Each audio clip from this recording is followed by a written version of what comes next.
வெயில் இல்லைன்னு சொன்னா எவ்வளவு கஷ்டம். வெயில் கடுமையாக இருந்தால் சமாளித்துக் கொள்ளலாம். மழை பெய்யக்கூடிய சூழ்நிலை, மழையே பெய்து கொண்டிருக்கிறது, வெயிலே கிடையாது என்று சொன்னால் மனிதனால் தாங்க முடியாது. எல்லா பொருளும் நாற்றம் எடுத்து போயிடும். வெளியே போக முடியாது, வர முடியாது, தூங்க முடியாது, அது பண்ண முடியாது. எல்லா விஷயத்துக்கும் ரொம்ப பெரிய சிரமம். இது அனுபவத்தில் நாம் பார்த்து இருக்கின்றோம். ஆக இந்த உலகத்தில் உள்ள எல்லா பொருள்களும் அதனுடைய வேலைகளை செய்வதற்கு சூரியனை அசலாக அல்லாஹ் ஆக்கி வைத்திருக்கின்றான். மனித வாழ்க்கைக்கு மிருகங்கள், பறவைகள், ஊர்வனங்கள், பொருள்கள், மற்ற எல்லா உயிரினங்கள் வாழ்வதற்கும் காரணமாக ஆக்கி வைத்திருக்க. அதே மாதிரி மரம், செடி, கொடிகள் இவை அனைத்தும் அதனுடைய தன்மைகளை உருவாக்குவதற்கு, ஒரு வாழை மரம் இருக்கின்றது என்று சொன்னால் அந்த வாழை மரத்திலே வாழைப்பழம், வாழைக்காய், வாழைப்பழம் உருவாவதற்கு சூரியன் தான் அசல் காரணமாக இருக்கின்றது. மாம்பழம் வருகின்றது என்று சொன்னால் அதற்கு சூரியன் தான் அசல் காரணமாக இருக்கின்றது. அதே மாதிரி பயிர்கள் விளைகின்றன, தானியங்கள் விளைகின்றன, பூக்கள் விளைகின்றன, மற்ற எந்த பொருள்களா பல கோடிக்கணக்கான பொருள்கள் இவை அனைத்தும் விளைவதற்கு, விளைந்து மனிதர்களுக்கு அது பலன் தருவதற்கு காரணமாக சூரியனை அல்லாஹ் தஆலா ஏற்படுத்தி வைத்திருக்கின்றார். அதே போன்று வானிலே இருக்கக்கூடிய பகுதியை நாம் பார்த்தால் மேகம், அந்த மேகம் உருவாவதற்கும் சூரியன் தான் அசல் காரணம். மேகத்தை அல்லாஹ் தஆலா தான் செய்யணும். அசல் என்னங்கிட்ட அல்லாஹ் தஆலா நடத்தி கொண்டிருக்கின்றான். அதை நம்ம விளங்கணும். ஏன்னா முந்தின ஆயத்துல போன வாரம் சொன்ன யுதப்பிருல் அம்ர என்று ஒரு வாசகத்தை அல்லாஹ் தஆலா சொன்னான். காரியங்களை அவன் தான் நிர்வகிக்கின்றான். எல்லா காரியங்களும் அவன் தான் நிர்வகிக்கின்றான். நான் இந்த பொருள்களை எல்லாம் காரணங்களாக ஆக்கி வைத்திருக்கின்றான். எப்படி அல்லாஹ் தான் நோயை சுகமாக்குகின்றான். ஆனா அல்லாஹ் தான் நோயை சுகமாக்கும் அப்படின்னு சொல்லிட்டு பேசாம உட்கார்ந்து நோய் நல்லாகாது. என்ன பண்ணணும்? மருந்து சாப்பிடணும். இப்ப மருந்து என்பதை அல்லாஹ் தஆலா சபபாக, காரணமாக ஆக்கி வைத்திருக்கின்றான். அதுபோல சூரியன் அல்லாஹ் தஆலா காரணமாக ஆக்கி வைத்திருக்கின்றான்.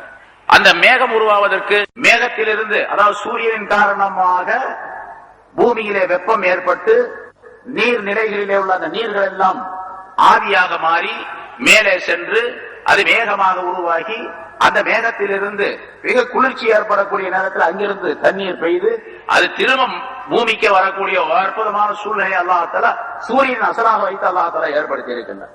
அதையும் இந்த வாசகத்தின் மூலமாக தெரியப்படுத்துகின்றார். சரி, மேகம் ஏற்பட்டது, மழை பெய்ய போகின்றது என்று சொன்னால் அப்புறம் என்ன வருவாங்க? இடி, மின்னல் இவையெல்லாம் ஏற்படும். இடி மின்னலின் காரணமாக என்னென்ன நன்மைகள் இருக்கின்றன, என்னென்ன சாதக பாதகங்கள் எவை இருக்கின்றன என்பது பற்றி உள்ள விளக்கங்கள் எல்லாம் நிறைய முன்னால் சூரத்துல் பக்ரா நிறைய விளக்கம் சொல்லியிருக்கோம் ஆரம்பத்திலேயே. இடியும் மின்னலும் மனிதனுக்கு சாதகமா பாதகமா? அதுல சாதகமும் இருக்கின்றது, பாதகமும் இருக்கின்றது. சில பேருக்கு அது பாதகத்தை ஏற்படுத்துகின்றது, பெரும்பாலான மனிதர்களுக்கு அது சாதகத்தை உண்டாக்கி வைக்கின்றது. மின்னல் வெட்டுகின்றது, அந்த மின்னல் வெட்டுகின்ற காரணத்தினால் அந்த மின்னல் தாக்கி பல பேர் இறந்து விடுகின்றார்கள், அல்லது மின்னல் தாக்கியதின் காரணமாக பல பேர் ஊனமாக ஆகி விடுகின்றார்கள். இதெல்லாம் பாதகத்தை சேர்ந்தது.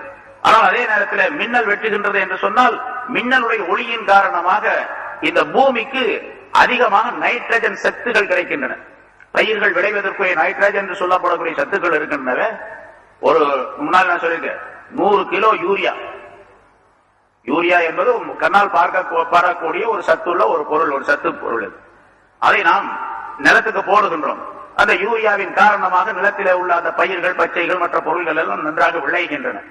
100 கிலோ யூரியா ஒரு பகுதிக்கு, ஒரு நிலத்திற்கு போடப்படுகின்றது என்று சொன்னால் அந்த 100 கிலோவுக்குள்ளே 30 கிலோ நைட்ரஜன் இருக்கின்றது. நைட்ரஜன் என்று சொல்லப்படக்கூடிய ஒரு, அதாவது அந்த பயிர்களை செழிப்பாக வளர செய்யக்கூடிய, நம்முடைய கண்களால், புறக்கண்களால் காண முடியாத ஒரு சக்தி, ஒரு சத்து. அந்த சத்து 30 கிலோ இருக்கின்றது. ஆனால் ஒரு மின்னல் வெட்டுகின்றது என்று சொன்னால் மின்னல் வெட்டுகின்ற நேரம் எவ்வளவு அப்படின்னு கேட்டா, அசல்ல மின்னல் வெட்டுற நேரம் ஒரு மைக்ரோ செகண்ட். ஒரு செகண்ட் என்பது ஒரு கை நொடிக்கக்கூடிய நேரம். இந்த செகண்ட் என்பதை 1,00,000 பகுதிகளாக ஆக்கினால் அந்த ஒரு பகுதிக்கு பேர் ஒரு மைக்ரோ செகண்ட் என்று சொல்லப்படும். ஒரு மைக்ரோ செகண்ட்ல ஒரு மின்னல் வெட்டுகின்றது. ஒரு தடவை மின்னல் வெட்டினால் அந்த மின்னலுடைய ஒளி அந்த நிலத்தினுடைய எத்தனை பகுதிகளில், எத்தனை ஏக்கரிலே படுகின்றதோ, ஒரு ஏக்கருக்கு 100 கிலோ வீதம் நைட்ரஜன் கிடைக்கிறது. ஒரு ஏக்கருக்கு 100 கிலோ வீதம் நைட்ரஜன் கிடைக்கிறது மின்னலுடைய ஒளியின் காரணமாக என்று சொன்னால், இது எதன் மூலமாக? இந்த மின்னல் வெட்டு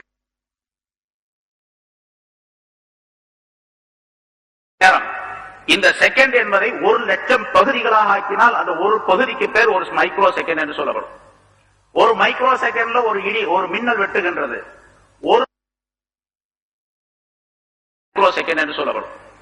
ஒரு மைக்ரோ செகண்ட்ல ஒரு மின்னல் வெட்டுகின்றது. ஒரு தடவை மின்னல் வெட்டினால் அந்த மின்னலுடைய ஒளி அந்த நிலத்தினுடைய எத்தனை பகுதிகளில் எத்தனை ஏக்கரிலே படுகின்றதோ ஒரு ஏக்கருக்கு 100 கிலோ வீதம் நைட்ரஜன் கிடைக்கிறது. ஒரு ஏக்கருக்கு 100 கிலோ வீதம் நைட்ரஜன் கிடைக்கிறது மின்னலுடைய ஒளியின் காரணமாக என்று சொன்னால், இது எதன் மூலமாக?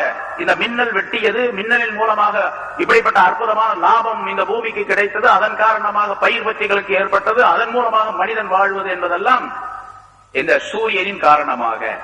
அந்த சூரியனை அவன்தான் படைத்தான். அதனால அந்த சூரியனும் கூட அவனுக்குத்தான் சஜிதா செய்கின்றன. ஆகவே நீங்களும் அவனுக்குத்தான் சஜிதா செய்யும் என்ற நீதி அல்லாஹ் தஆலா வேறு ஆயத்தில் நமக்கு சொல்லி காட்டுகின்றார். ஆக சூரியனின் காரணமாக எல்லா பொருள்களும் உருவாக்கப்படுகின்றன என்பதை அல்லாஹ் தஆலா இந்த ஆயத்தின் மூலமாக தெரியப்படுத்துகின்றார். அதே மாதிரி சூரியன் அப்படிங்கிறத உலமாக்கள் முஃபஸ்ஸிரீன்கள் இந்த ஒரு ஆயத்துக்கு நீண்ட விளக்கங்களை, நிறைய விளக்கங்களை எழுதி வைத்திருக்கின்றார்கள். அது பூரா சொல்லணும் அப்படின்னு சொன்னா 2-3 நாள் ஆகும். சுருக்கமா சில விளக்கங்கள் குறிச்சு வச்சோம், அதை மட்டும் நம்ம உங்களுக்கு சொல்றோம்.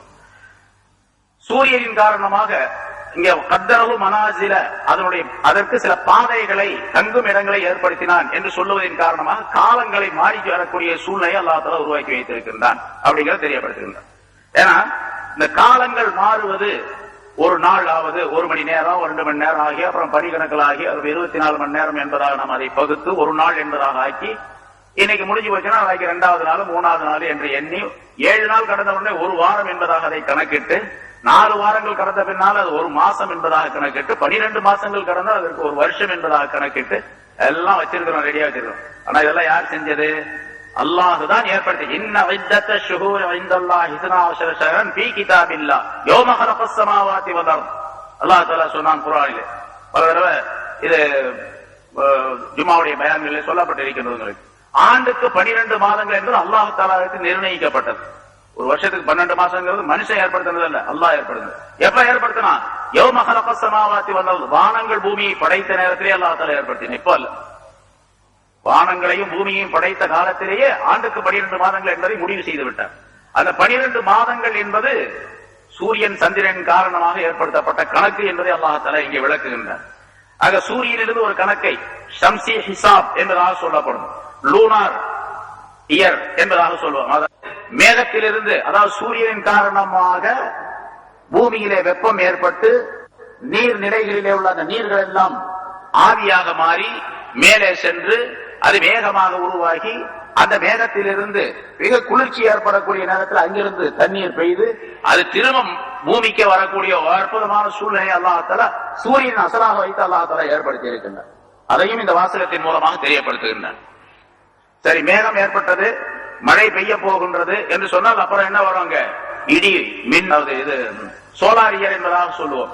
சந்திரனுடைய கணக்கை லூனார் இயர் என்பதாக சொல்லுவோம்.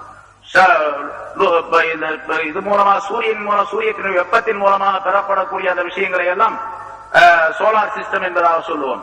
சந்திரன் மூலமாக பெறப்படக்கூடியதெல்லாம் லூனார் சிஸ்டம் என்பதாக சொல்லுவோம் அல்லவா? அதுபோன்று அல்லாஹ் தஆலா இங்கே ஷம்சி கமரி என்ற ஹிசாப் கணக்குகளை ஏற்படுத்தி வைத்திருக்கின்றார். அதை அடுத்த தாலமோ அதத சினீன வல் ஹிசாப், ஆண்டுகளுடைய கணக்கையும், வல் ஹிசாப் மாதங்களுடைய ஹிசாப் அப்படின்னு விட்டுட்டான், ஹிசாப ஷுஹூர்னு அர்த்தம். மாதங்களுடைய கணக்கையும், அந்த மாதத்திற்குள்ளே இருக்கக்கூடிய வாரங்களுடைய கணக்கையும், வாரத்திற்குள்ளே இருக்கக்கூடிய நாள்களுடைய கணக்கையும், நாள்களுக்குள்ளே இருக்கக்கூடிய மணிகளுடைய கணக்கையும், மணிகளுக்குள்ளே இருக்கக்கூடிய நிமிஷங்களுடைய கணக்கையும், நிமிஷங்களுக்குள்ளே இருக்கக்கூடிய வினாடிகளுடைய கணக்கையும், வினாடிகளுக்குள்ளே இருக்கக்கூடிய மைக்ரோ செகண்ட் சொல்லப்படக்கூடிய கணக்குகளையும் நீங்கள் விளங்கிக் கொள்வதற்காக வேண்டி தாளமோ, நீங்கள் விளங்கிக் கொள்வதற்காக வேண்டி அல்லாஹ் தஆலா சூரியனையும் சந்திரனையும் படைத்தான். சூரியனை ஒளியாக படைத்திருக்கின்றான், சந்திரனை நூறாக படைத்திருக்கின்றான் என்று அல்லாஹ் தஆலா குறிப்பிடுகின்றான். சரி, இப்ப நம்ம பார்ப்போம். சூரியனுடைய கணக்கு படிக்கு எந்தெந்த சட்டங்கள் நமக்கு செயல்படுத்தப்படுகின்றன என்று சொன்னால், ஒன்னே ஒன்னு அசலாக இருக்கக்கூடிய தொழுகை. தொழுகை என்பது சூரியனுடைய கணக்கை வைத்துத்தான் அது நிர்ணயம் செய்யப்பட்டிருக்கின்றது. ஏன்னா சூரியன் உதயமாவதற்கு, அதாவது சூரியன் உதயமாவதற்கு சில நிமிஷங்களுக்கு முன்னால், சுமார் 1 மணி நேரம் 1.25 மணி நேரத்துக்கு முன்னால, 1.5 மணி நேரத்துக்கு, சூரியன் உதயமாவதற்கு ஒரு 1.5 மணி நேரத்துக்கு முன்னால சுமாராக ஒரு வெளிச்சம் ஒன்று வரும். அந்த வெளிச்சத்திற்கு பெயர் சுபஹ் என்பதாக சொல்லுவோம். அந்த சுபஹ் என்பதிலே 2 பகுதியை ஹதீஸிலே ரசூலுல்லாஹி ஸல்லல்லாஹு அலைஹி வஸல்லம் சொல்லி காட்டுகின்றார். சூரியன் அப்படி உதயமாவதற்கு முன்னதாக ஒரு 1.5 மணி நேரத்துக்கு முன்னாலேயே ஒரு வெளிச்சம் தோன்றும் கிழக்கு பகுதியில். அந்த வெளிச்சத்துல ஒரு வெளிச்சம் உடனே டப்புன்னு மறுபடியும் மறைஞ்சிடும். கொஞ்ச நேரம் ஒரு வெளிச்சம் லேசா ஒரு பிரைட்டா ஒரு வெளிச்சம் உடனே மறைஞ்சு போயிடும். திரும்பி ஒரு சில நிமிஷங்களுக்கு பின்னால மறுபடியும் ஒரு வெளிச்சம் வரும். அந்த வெளிச்சம் அப்படி நிரந்தரமா இருக்கு, அப்படி தொடர்ந்து வரும். அந்த வெளிச்சம் கொஞ்சம் கொஞ்சமா அதிகமாகி ஒரு 1.25 மணி நேரம் 1.5 மணி நேரத்துக்குள்ள சூரியன் வந்துடும். இப்ப சுபகுங்கிறதுல 2 பகுதி இருக்குது. ஒன்னு பொய்யான சுபகு, ஒன்னு உண்மையான சுபகு. பொய்யான சுபகு சுபக காதிப் என்பதாக சொல்லப்படும். உண்மையான சுபகு தான் சுபகு சாதிக் என்பதாக சொல்லப்படும். சுபகு சாதிக் உண்மையான சுபகு உதயமாகிவிட்டால் பதிரு நேரம் வந்துவிட்டு தொழுகைக்குரிய நேரம் வந்து விட்டது அப்படின்னு சொல்லுவாங்க. இப்ப சுபகு சாதிக் சுபகு போடுற மாதிரி சுபகு சாதிக் போட்டிருப்பாங்க. உண்மையான சுபகு அப்படின்னு அர்த்தம் இருக்கு. உண்மையான சுபகு வந்துவிட்டால் சுபுடைய பதிலுடைய நேரம் வந்து விட்டது. எதனால வந்துச்சு? இப்ப சூரியனினால். சூரியனுடைய கணக்கின் சூரியனுடைய அந்த ஓட்டத்தின் சூரியன் வர்றதில்ல, பூமி ஓடுது. நம்ம முன்னாலே சொல்லியிருக்கிறேன், பூமி தன்னைத்தானே சுற்றி கொள்ளுகின்றது. அதே நேரத்தில் சூரியனுடைய அந்த நீள் வட்டப்பாதையில எலிப்டிக்கல் ஆர்பிட்ல அது சுற்றி கொண்டும் வருகின்றது. தன்னைத்தானே சுற்றி கொள்ளுகின்றது. சூரியனுடைய அந்த பாதைகள் சுற்றி ஓடிக்கொண்டிருக்கின்றது. தன்னைத்தானே சுற்றுவதிலே பூமியுடைய கணக்குப்படிக்கு ஒரு மணிக்கு 1000 மைல் வீதம் 1600 கிலோமீட்டர் வீதம் தன்னைத்தானே சுற்றுகின்றது. சூரியனுடைய அந்த பாதையிலே சூரியனை சுற்றி வரக்கூடிய பாதையிலே எவ்வளவு வேகமா போகுது? ஒரு மணி நேரத்துக்கு 1,07,000 கிலோமீட்டர் வேகத்துல போகுது. நம்ம உட்கார்ந்து இருக்கிற பூமி ஒரு மணிக்கு 1,07,000 கிலோமீட்டர் வீதம். எந்த காலத்தில் அல்லாஹ் படைத்தாலும் அப்ப இருந்து இப்ப இல்ல.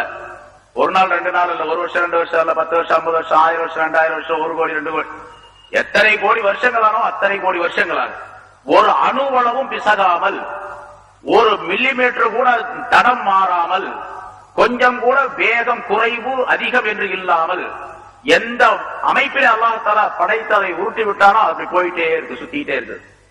எவ்வளவு வேகத்துல? 1,07,000 கிலோமீட்டர் போனா என்ன ஆகும்? ஒளியினுடைய வேகம் ஒரு சில 1000 சொச்ச அடி. ஒளி என்பது அதாவது இந்த சவுண்டு போகக்கூடியது ஒரு 1000 சொச்ச அடி, 1500 1600 அடி தூரத்துல ஒரு வினாடிக்கு போகுது அப்படின்னு சொல்றோம்.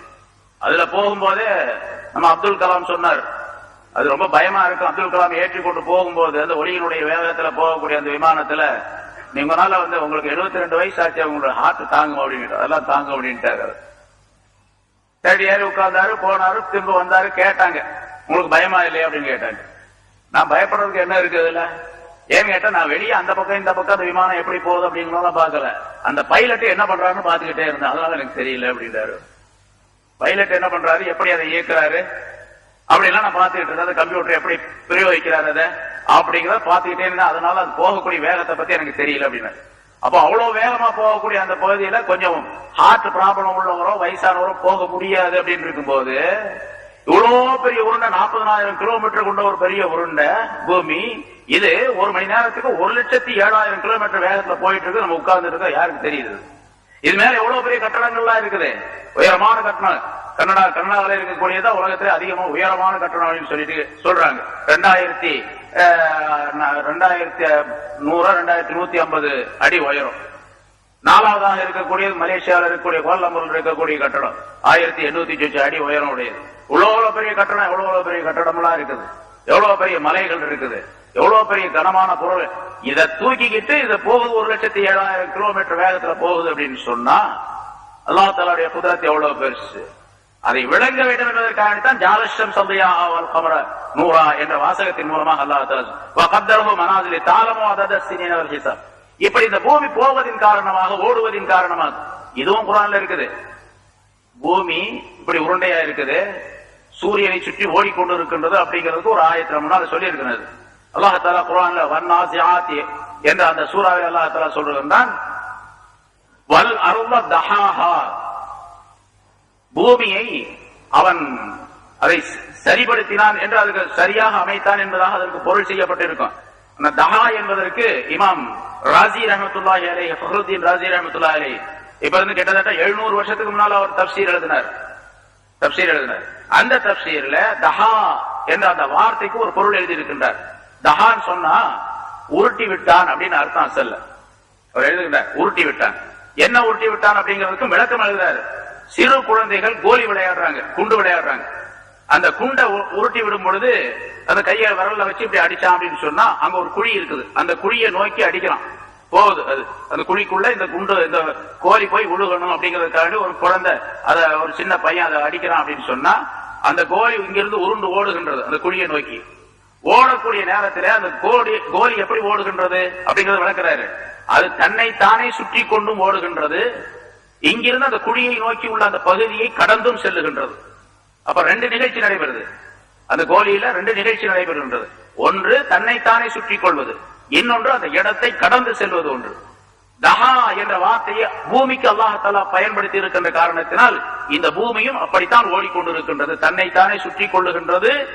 அது தன்னுடைய பாதையில எந்த பாதையை அல்லாஹ் வகுத்திருக்கின்றானோ அந்த பாதையிலே அது ஓடிக்கொண்டிருக்கின்றது என்ற கருத்தை, ஒரு இலக்கை நோக்கி தன்னுடைய இலக்கை நோக்கி ஓடிக்கொண்டிருக்கின்றது என்ற கருத்தை தஹாஹா என்ற வார்த்தையின் மூலமாகவே அல்லாஹாலா சுட்டி காட்டுகின்றான் என்று இமாம் ராஜி ரஹ்மத்துல்லாஹி அலைஹி விளக்குகின்றார்.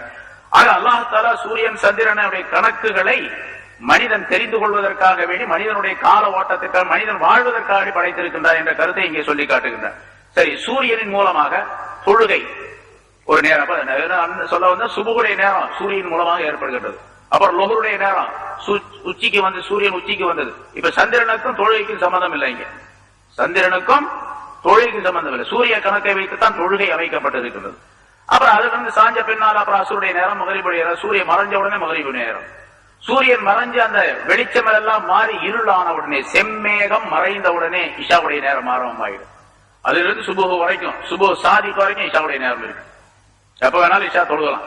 அதனால எல்லாரும் போய் படுத்துருங்க ஜாமத்தில் எந்திரிச்சு தொழுகலாம் அப்படின்னு சொன்னா அது முடியாது. அதுக்கு ஒரு ஜமாத் ஒன்று வச்சிருக்கு, வைக்கப்பட்டிருக்கின்றது. அது முறையா தொழுகிறது சட்டங்கள் இருக்குன்னா அந்த முறைப்படி தொழுவேன், அதுக்கு சட்டங்கள் இருக்கு. இப்ப அத சூரியனை வைத்து அல்லாஹ் தொழுகை அமைத்து வைத்திருக்கின்றான். அதே மாதிரி பகல் நேரத்திலே ஏற்படுத்தப்படக்கூடிய நம்ம செய்யக்கூடிய பல்வேறு விதமான வேலைகள், துன்யவி முஆமலாத், கொடுக்கல் வாங்கல் சம்பந்தப்பட்ட விஷயங்கள். இப்ப உதாரணமா நான் ஏதாவது ஒரு ஒப்பந்தம் ஒரு இடத்துல சொல்றோம், ஒரு கடன் வாங்குறோம், நான் வந்து 4 நாள்ல தர்றேங்க அப்படின்னு சொல்றோம். 4 நாள் தான் என்னைக்கு அப்படின்னு கேட்கிறாரு. திங்கள் செவ்வாய் புதன் வியாழன் வெள்ளி, 4 நாள் வந்து 5வது நாள் உங்களுக்கு வெள்ளிக்கிழமை தந்துடுறாங்க அப்படின்னு சொல்றாரு. திங்கள் செவ்வாய் புதன் வியாழன் வெள்ளிக்கிழமை தந்துடுறேன் அப்படின்னு சொல்ற. எப்ப தருவார்? வெள்ளிக்கிழமை ராத்திரியில 12 மணிக்கு மேல கொண்டாந்து கொடுப்பாரு, பகல்ல தான் கொடுக்கணும். அப்ப அந்த கணக்குகள், இந்த கொடுக்கல் வாங்கல் சம்பந்தப்பட்ட கணக்குகள் எல்லாம் பகலை சேர்ந்ததுதான், அதுவும் சூரியனை வைத்துத்தான் நிறைவேறுகின்றது. அதே மாதிரி ஒப்பந்தம் செய்யக்கூடிய விஷயங்கள் இதுவெல்லாம் அந்த சூரியன் சம்பந்தப்பட்ட அமைப்பில ஒரு வருஷ கணக்கையும் ஏற்படுத்திக் கொள்ளுகின்றார்கள். அப்படி நம்ம இப்ப அப்பதான் அதுதான் இப்ப நம்ம ஏற்படுத்தி கொண்டு இருக்கின்றோம். ஜனவரியிலிருந்து அடுத்த ஜனவரி வந்துச்சுன்னு சொன்னா 1ஆம் தேதி வந்துச்சுன்னா ஒரு வருஷம் முடிஞ்சிச்சு. 2007 சொன்னா டிசம்பர் 31ஆம் தேதி 2007 வருஷம் முடிஞ்சு போச்சு, ஒரு வருஷம் முடிஞ்சிச்சு அப்படின்னு சொல்றோம். ஆனா இது வந்து உலகத்தினுடைய அமைப்புல இந்த கணக்குகள் மனிதர்களாக ஏற்படுத்தி கொண்டவையே தவிர அல்லாஹ் தஆலாவிடத்திலே ஷரியத்தினுடைய முறைப்படிக்கு வருஷத்தினுடைய கணக்கு, மாதத்தினுடைய கணக்குகள் எல்லாம் அபரிதான். அதாவது லூனார் சிஸ்டம் தான், சந்திரனை வைத்துத்தான் கணக்கு போடப்படும். மனிதனுடைய அமைப்பே அப்படித்தான், மனிதனுடைய வயதே அப்படித்தான். என்னுடைய வயது ஒரு வயசு அப்படின்னு சொன்னா இந்த முஹர்ரம் பிறையில முஹர்ரம் பிறை 1ல வந்து ஒரு குழந்தை பிறந்துச்சுன்னா அடுத்த முஹர்ரம் பிறை 1ல ஒரு வருஷம் ஆச்சுன்னு அர்த்தம். ரசூலுல்லாஹி ஸல்லல்லாஹு அலைஹி வஸல்லம் அவர்களுக்கு வயசு எத்தனை? மூத்தாகும் போது சொல்லுங்க யாராவது? 63 வயசு. எல்லாத்துக்கும் தெரியும், பெரும்பாலும் தெரியும், யாராவது 1-2 தெரியாம இருக்கலாம். 63 வயசு. 63 வயசுனா கபரியா ஷம்சியா, அதாவது சூரியனா சந்திரனை வச்சா அப்படின்னு கேட்டா சந்திர கணக்கு தான். சூரிய கணக்கு படி ரசூலுல்லாஹி ஸல்லல்லாஹு அலைஹி வஸல்லம் வயசை பாத்தீங்கன்னா சொன்னா 61 தான் வரும். இப்ப எனக்கு வயசு 65 அப்படின்னு வச்சுங்க, அப்படின்னு வச்சுக்கிறது அப்படிதான் வச்சுக்க வேணாம், அப்படிதான் 65 அப்படின்னு சொன்னா சந்திர கணக்கு சூரிய கணக்கு 65 வச்சுக்கிட்டு இருக்கணும். நம்ம இங்க எப்ப பிறந்தீங்க அப்படின்னு சொல்லிட்டு 1941 டிசம்பர் 20ஆம் தேதி பிறந்தேன் அப்படின்னு நம்ம சொல்லுவோம் இல்லையா? சந்திர கணக்கு அது யாருமே எழுதி அப்பா அம்மா எழுதி வைக்கிறதும் இல்ல, நம்ம சொல்றதும் கிடையாது, கணக்கு போடுறதும் கிடையாது. அப்படி இப்ப சந்திர கணக்கு படிக்க பார்த்தோன்னா எனக்கு வந்து 67 ஆகி போச்சு, 65 67 ஆகி போச்சு. அல்லாஹ் தஆலாவிடத்துல அவனுடைய கஜெட்ல எனக்கு 67 தான். உலகத்துடைய கஜெட்ல, அரசாங்கத்துடைய கஜெட்ல தான் அது 65 என்பதாக பதிவாயிருக்கு. ஆக எதை வச்சு கணக்கு போட, வயசு கணக்கு போடுறது எதை வச்சு?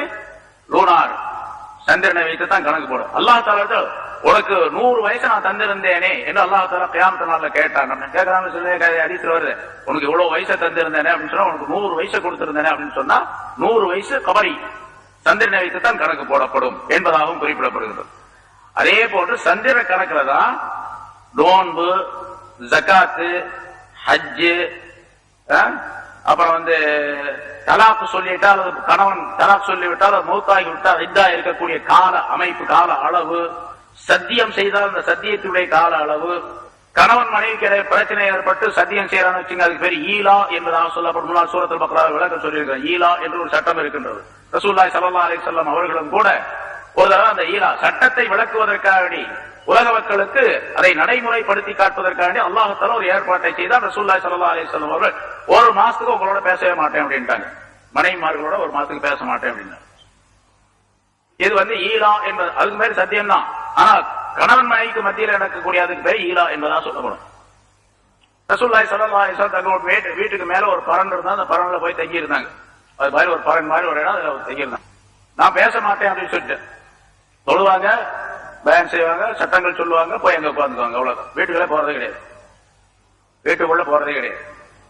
29வது நாள் வீட்டுக்குள்ள போனாங்க. யாரும் சொல்ல ஒரு மாசம் சத்தியம் செஞ்சீங்களே அப்படின்னு கேட்டாங்க. ஒரு மாதம் என்பது 29 நாளை கொண்டதாகவும் இருக்கின்றது அப்படின்னு சொன்னாங்க. அப்ப போற 29 உண்டு இல்லையா? 29 அப்படிங்கிறது இப்ப ஜனவரி, பிப்ரவரி அப்படிங்கறத பாக்குறோம். நம்ம 365 நாள்ல 31 நாள்களை கொண்ட மாதங்கள் எத்தனை? ஜனவரி, பிப்ரவரி, மார்ச், 31ஆம் தேதி வருது, அது வருது, இது வருதுன்னு தெரியும். எத்தனை மாசம் கேட்டாலும் டக்குன்னு சொல்ல தெரியாது எல்லாத்துக்கும். 12 மாசத்துல 7 மாசம் 31 நாள்களை கொண்டது இல்லையா? என்னன்னு சொல்லுங்க பார்க்கலாம். 7 மாசம் 31 நாள், 4 மாசம் 30 நாள், ஒரு மாசம் 28 அல்லது 29 நாள். இதை கணக்கு போட்டு பாத்தீங்கன்னா 365 வரும். அதான் அந்த கால் நாள் அப்படிங்கறது நம்ம கணக்கு போடாதனால அந்த கால் வர்றது இல்ல. 4 வருஷத்துக்கு ஒரு அந்த கால் வந்துடும். ஒரு நாள் கூடுதலாக ஆகி போயிடும். அதே மாதிரி சந்திர கணக்கு போட்டீங்க அப்படின்னு சொன்னா அதுல 30 நாள் உடையது 7 மாசம், 29 நாள் உடையது 5 மாசம். இந்த கணக்கு போட்டீங்கன்னா 355 நாள் வரும். வருஷத்துல 355 நாள்களை கொண்டது சந்திர கணக்கு, சந்திர ஆண்டு. சூரிய ஆண்டு 365 நாள்களை கொண்டது. அப்ப 10 நாள் வருதா? 10.25 நாள் வரும். அந்த கால சேர்த்தீங்கன்னா 10.25. 4 வருஷத்துக்கு ஒரு தடவை 11 நாள் கூடுதலாக வரும். பாத்தீங்கன்னு அந்த கணக்குப்படி பாத்தீங்கன்னா 33 வருஷத்துக்கு ஒரு தடவை ஒரு வருஷம் கூட வரும். 33 வருஷத்துக்கு ஒரு தடவை வரும். குர்ஆன் அல்லாஹ் தஆலா சூரத்துல் கஹ்ஃப் என்ற அந்த அத்தியாயத்துல பின்னால வரும். அதுல ஒரு கணக்கை சொல்ற 300 வருஷம் தூங்குனாங்க ஒரு ஜமாஅத்து, 300 வருஷம் ஒரு குகையில தூங்குனாங்க அப்படின்னு சொல்லி குகைவாசிகள் கஹ்ஃப், அஹ்லுல் கஹ்ஃப், கஹ்ஃப் அஸ்ஹாபுல் கஹ்ஃப் என்ற ஒரு சம்பவத்தை சொல்லுகின்றார். 300 வருஷம் தூங்குனாங்க. அவங்க எவ்வளவு நாள் தூங்குனாங்க அப்படிங்கறதுல மக்கள் கருத்து வேறுபாடு கொண்டு இருக்கின்றார்கள் அப்படிங்கறதையும் அல்லாஹ் தஆலா சொல்லிட்டு சில பேர் அதிகமாக சொல்றாங்க, 9 வருஷம் கூடுதலாக சொல்றாங்க அப்படின்னு சொல்றான். அல்லாஹ்வுக்கு தெரியும், ஜனங்க பேசிக்கிறத சொல்றான். இல்ல 309 வருஷம் சொல்றாங்க சில பேரு அப்படின்னு அல்லாஹ் தஆலா சொல்றான். அப்ப 300 வருஷத்துக்கு 9 வருஷம் கூடுதலாக இருக்குது அப்படிங்கிற அர்த்தம். அந்த சில பேர் 300 வருஷம் சொன்னாங்க பாருங்க, அவங்க சூரிய கணக்கு, சந்திர கணக்கு, சூரிய கணக்கை வைத்து சொல்லி இருக்கிறாங்க. 309 சொன்னாங்க பாருங்க, அவங்க சந்திர கணக்கை வைத்து 309 சொன்னாங்க. அப்போ ஒரு 100 வருஷத்துக்கு 3 வருஷம் கூடுதலாகுது. அப்புறம் 33 வருஷத்துக்கு 1 வருஷம் கூடுதலாகுது அப்படிங்கிறது சூரத்துல் கஹ்ஃப் அந்த ஆயத்திலிருந்து விளக்கம் தெரியப்படுத்தப்படுகிறது. நம்ம கணக்கு போட்டு பார்த்தாலும் அது சரியா வரும். சரி, இது மாதிரி இப்ப நோன்பு அப்படின்னு சொன்னா ரமலான் வந்தால் நோன்பு வைக்கணும். 365 நாள் முடிஞ்ச பின்னால நான் நோன்பு வைப்பேன் அப்படின்னு சொல்ல முடியாது. அது சந்திர கணக்கு கொண்டதுதான். அதனால ரமலான் புறம் வந்துச்சுன்னு சொன்னா நோன்பு வச்ச வேண்டியது. அதே மாதிரி ஹஜ்ஜு, 10 வருஷம் ஹஜ்ஜு, இது மாறி மாறி வருது. ரொம்ப கஷ்டமா இருக்கு. சில பேர் சில நேரங்களில் ரொம்ப வெயில் காலத்துல வருது. சில பேர் அப்படி சொல்றாங்கல்ல, கொஞ்சம் அறிவு அதிகமா போச்சு அப்படின்னு சொன்னா மார்க்கத்துக்குள்ள பூந்து விளையாடுறது. அவங்க இந்த ஹஜ்ஜுங்கிறத இப்படி மழை காலத்துல வெயில் காலத்துல மாறி மாறி வைக்காம ஒரு குறிப்பிட்ட காலத்துல வச்சு எந்த நாள்ல ஒரு நடுநிலையான அமைப்பு இருக்கின்றதோ, அதாவது குளிரும் இல்ல வெயிலும் இல்லாத நாள் இருக்கு, அந்த நாள்ல ஹஜ் வர மாதிரி வச்சுக்கிட்டா என்ன, வருஷத்துக்கு ஒரு தடவை ஹஜ் செய்யறோம் அப்படின்னு. என்ன சில பேர் எப்படி சொல்றாங்க, இந்த ஹஜ் செய்யறத ஒரே நேரத்துல ஒரே நாள்ல போய் அந்த இடத்துல தங்கணும், ஒரே நாள்ல இந்த செயலை செய்யணுங்கிறதுனால இவ்வளவு பெரிய கூட்டம் வருது. கொஞ்சம் விரிவுபடுத்தி ஒரு வாரம் இது செய்யலாம், அரபாவில தங்குறது ஒரே நாள்ல 9 நாள் தங்கலாம் அப்படின்னு வச்சுக்கிட்டா என்ன, 1 இருந்து 9 வரைக்கும் தங்குறது அப்படின்னு வச்சுக்கிட்டா என்ன அப்படின்னு ஒருத்தர் கேட்டாரு. அவர் ரொம்ப படிச்சவர். ஏன்னா காலத்துக்கு தகுந்த மாதிரி நம்ம கோலத்தையும் மாத்திக்கணுங்க, சட்டத்தையும் மாத்திக்கணும். நம்ம பாட்டுக்கு அந்த சட்டத்தையும் வச்சுக்கிட்டு இருக்க கூடாது. அப்படியே சொல்றால் காபீர் அல்ல, முஸ்லீம் தான் சொல்றாரு. அவர் பேரு முஸ்லீம் தான், அவர் தான் சொல்றாரு. அப்படி கொஞ்சம் விரிவுபடுத்திக்கிட்டா நல்லா இருக்கும். அதே மாதிரி இந்த கல் எறிகிறது 2 நாள் 3 நாள் வச்சிருக்காங்க இந்த நேரம் அப்படின்னு சொல்லி 24 மணி நேரம் அடிக்க வேண்டியது தானே, அடிச்சுட்டே போக வேண்டியது. அதை ஃபாலோ பண்ணி இப்ப சவுதியிலே ஒரு சட்டம் போட்டாங்க, 24 மணி நேரம் கல் அடிக்கலாம். 3 நாளைக்கு 24 மணி நேரம் கல் அடிக்கலாம். போனோம் இந்த விஷயத்துல நம்ம போயிருக்கும் போது அவங்க பாம்லெட்டே பார்த்தாங்க, அறிக்கையை பார்த்தேன், 24 மணி நேரம் கல் அடிக்கணும். அது எந்த விதம், ஏன்னா அது யாராவது ஒரு இமாம் சொல்லி வச்சிருப்பார், அவருடைய சொல்லை எடுத்துக்கொண்டு அப்படி செய்யலாம் அப்படிங்கிறாங்க. சரி, இப்ப ஹஜ்ஜுடைய சட்டம், ஜகாத்துடைய சட்டம், நோன்புடைய சட்டங்கள், அதே மாதிரி தலாக். ஒரு மனிதன் தலாக் சொல்லிட்டா மனைவிய எவ்வளவு நாள் இதா இருக்கணும்? 3 மாதவிடாயுடைய காலம். ஷாபி மதவுல 3 சுத்தத்துடைய காலம். அதுலயே வித்தியாசம் இருக்குது. ஏன்னு கேட்டா அந்த ஆயத்தை அப்படித்தான், அந்த வார்த்தையுடைய அர்த்தம் சில பேர் சுத்தம்னு சொல்றாங்க, சில பேர் ஹைலுன்னு சொல்றாங்க, அதை மாதவிடாயின்னு சொல்றாங்க. அதனால அந்த மாறுபாடான விளக்கம். சரி, இப்ப எதை வச்சு செய்யறது அப்படின்னு சொன்னா, சரி ஒரு பெண் அந்த மாதவிடாய் வராதவளாக இருக்கின்றாள், வயசாயிருச்சு, மாதவிடாய் வரல, அவளை தலாக் சொல்லிட்டான். இப்ப எவ்வளவு நாள் இருக்கணும்? 3 மாசம் இருக்கு. வல்லாஹி லம் யஹில்ன, யாருக்கு ஹைல் வரவில்லையோ அந்த பெண்கள் தலாகத்து அஷ்ஹுர் 3 மாசம் இத்தா இருக்கணும் அப்படின்னு சொல்லி அல்லாஹ் தஆலா குர்ஆனிலே சொல்லி அந்த இத்தாவுடைய சட்டத்தை சொல்லிக்க. 3 மாசங்களே எந்த 3 மாசம்? ஜனவரி, பிப்ரவரி, மார்ச் அப்படி 3 மாசமா? இல்ல, அது கமரி மாசம் தான். அதாவது பிறை சம்பந்தப்பட்ட எந்த பிறையிலிருந்து அவள் அதாவது தலாக் சொல்லப்பட்டாலோ அந்த நாளில் இருந்து, அந்த நேரத்தில் இருந்து ஒரு 3 மாசம் அந்த பிறையுடைய கணக்கு படிக்க 3 மாசம் இதா இருக்கும்.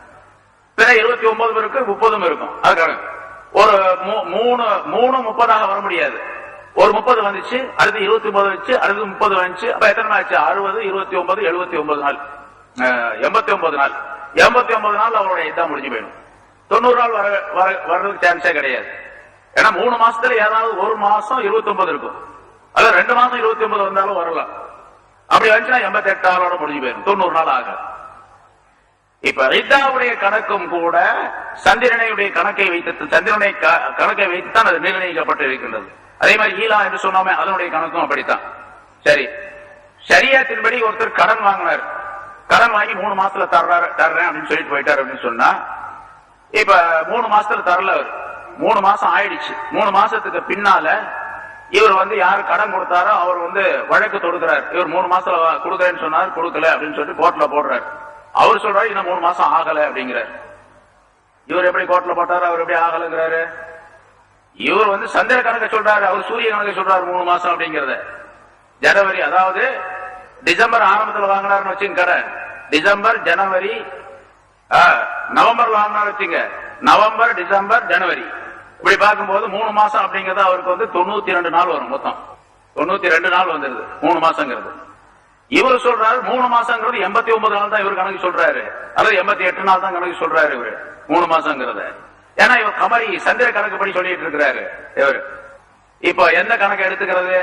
இஸ்லாமிய அரசாங்கமாக இருந்தால் இவர் போட்ட அந்த இதுல கேஸ்ல கோர்ட்டுடைய தீர்ப்பு, நீதிமன்றத்துடைய தீர்ப்பு என்னன்னு சொன்னா சந்திர கணக்கை வைத்து தான் முடிவு பண்ண தீர்ப்பு செய்யப்படும். 3 மாசங்கிறது சூரிய கணக்கு வச்சு தீர்ப்பு செய்யப்பட மாட்டாது. இதே மாதிரி கொடுக்கல் வாங்கல் சம்பந்தப்பட்ட பல விஷயங்கள் இருக்கின்றன. இது பூராமே சந்திரனை, ஆக சந்திரனுடைய கணக்கு தான் அதிகமான செயல்பாடுகளிலே ஷரியத்திலே பயன்படுத்தப்படுகின்றது. சூரியனுடைய கணக்கு தொழு ஒண்ணுக்குதான். ஆனால் சூரிய மற்ற வேலையில எவ்வளவு சொன்னோம், பல கோடிக்கணக்கான லாபங்கள், பல கோடிக்கணக்கான நன்மைகள் அதன் மூலமாக இந்த உலகம் முழுவதற்கும் கிடைக்கக்கூடிய ஒரு அற்புதமான நிலை சூரியன் மூலமா அல்லாஹ் தஆலா இது. ஷரியத்துடைய சட்டத்திட்டங்களை பார்த்தோம்னு சொன்னா அது சந்திரன். இதுல நிறைய விஷயங்கள், ஏராளமான விஷயங்கள் சொல்லப்பட்டிருக்கிறது. அதே மாதிரி சூரியனையும் சந்திரனையும் அல்லாஹ் தஆலா, சூரியனுடைய அமைப்பு எப்படிப்பட்டதால் பகல் நேரத்துல பிரகாசிக்க, பகல் நேரத்துல மனிதன் அங்க ஓடுறான், இங்க ஓடுறான், போறான், எல்லா வேலையும் பண்றான்.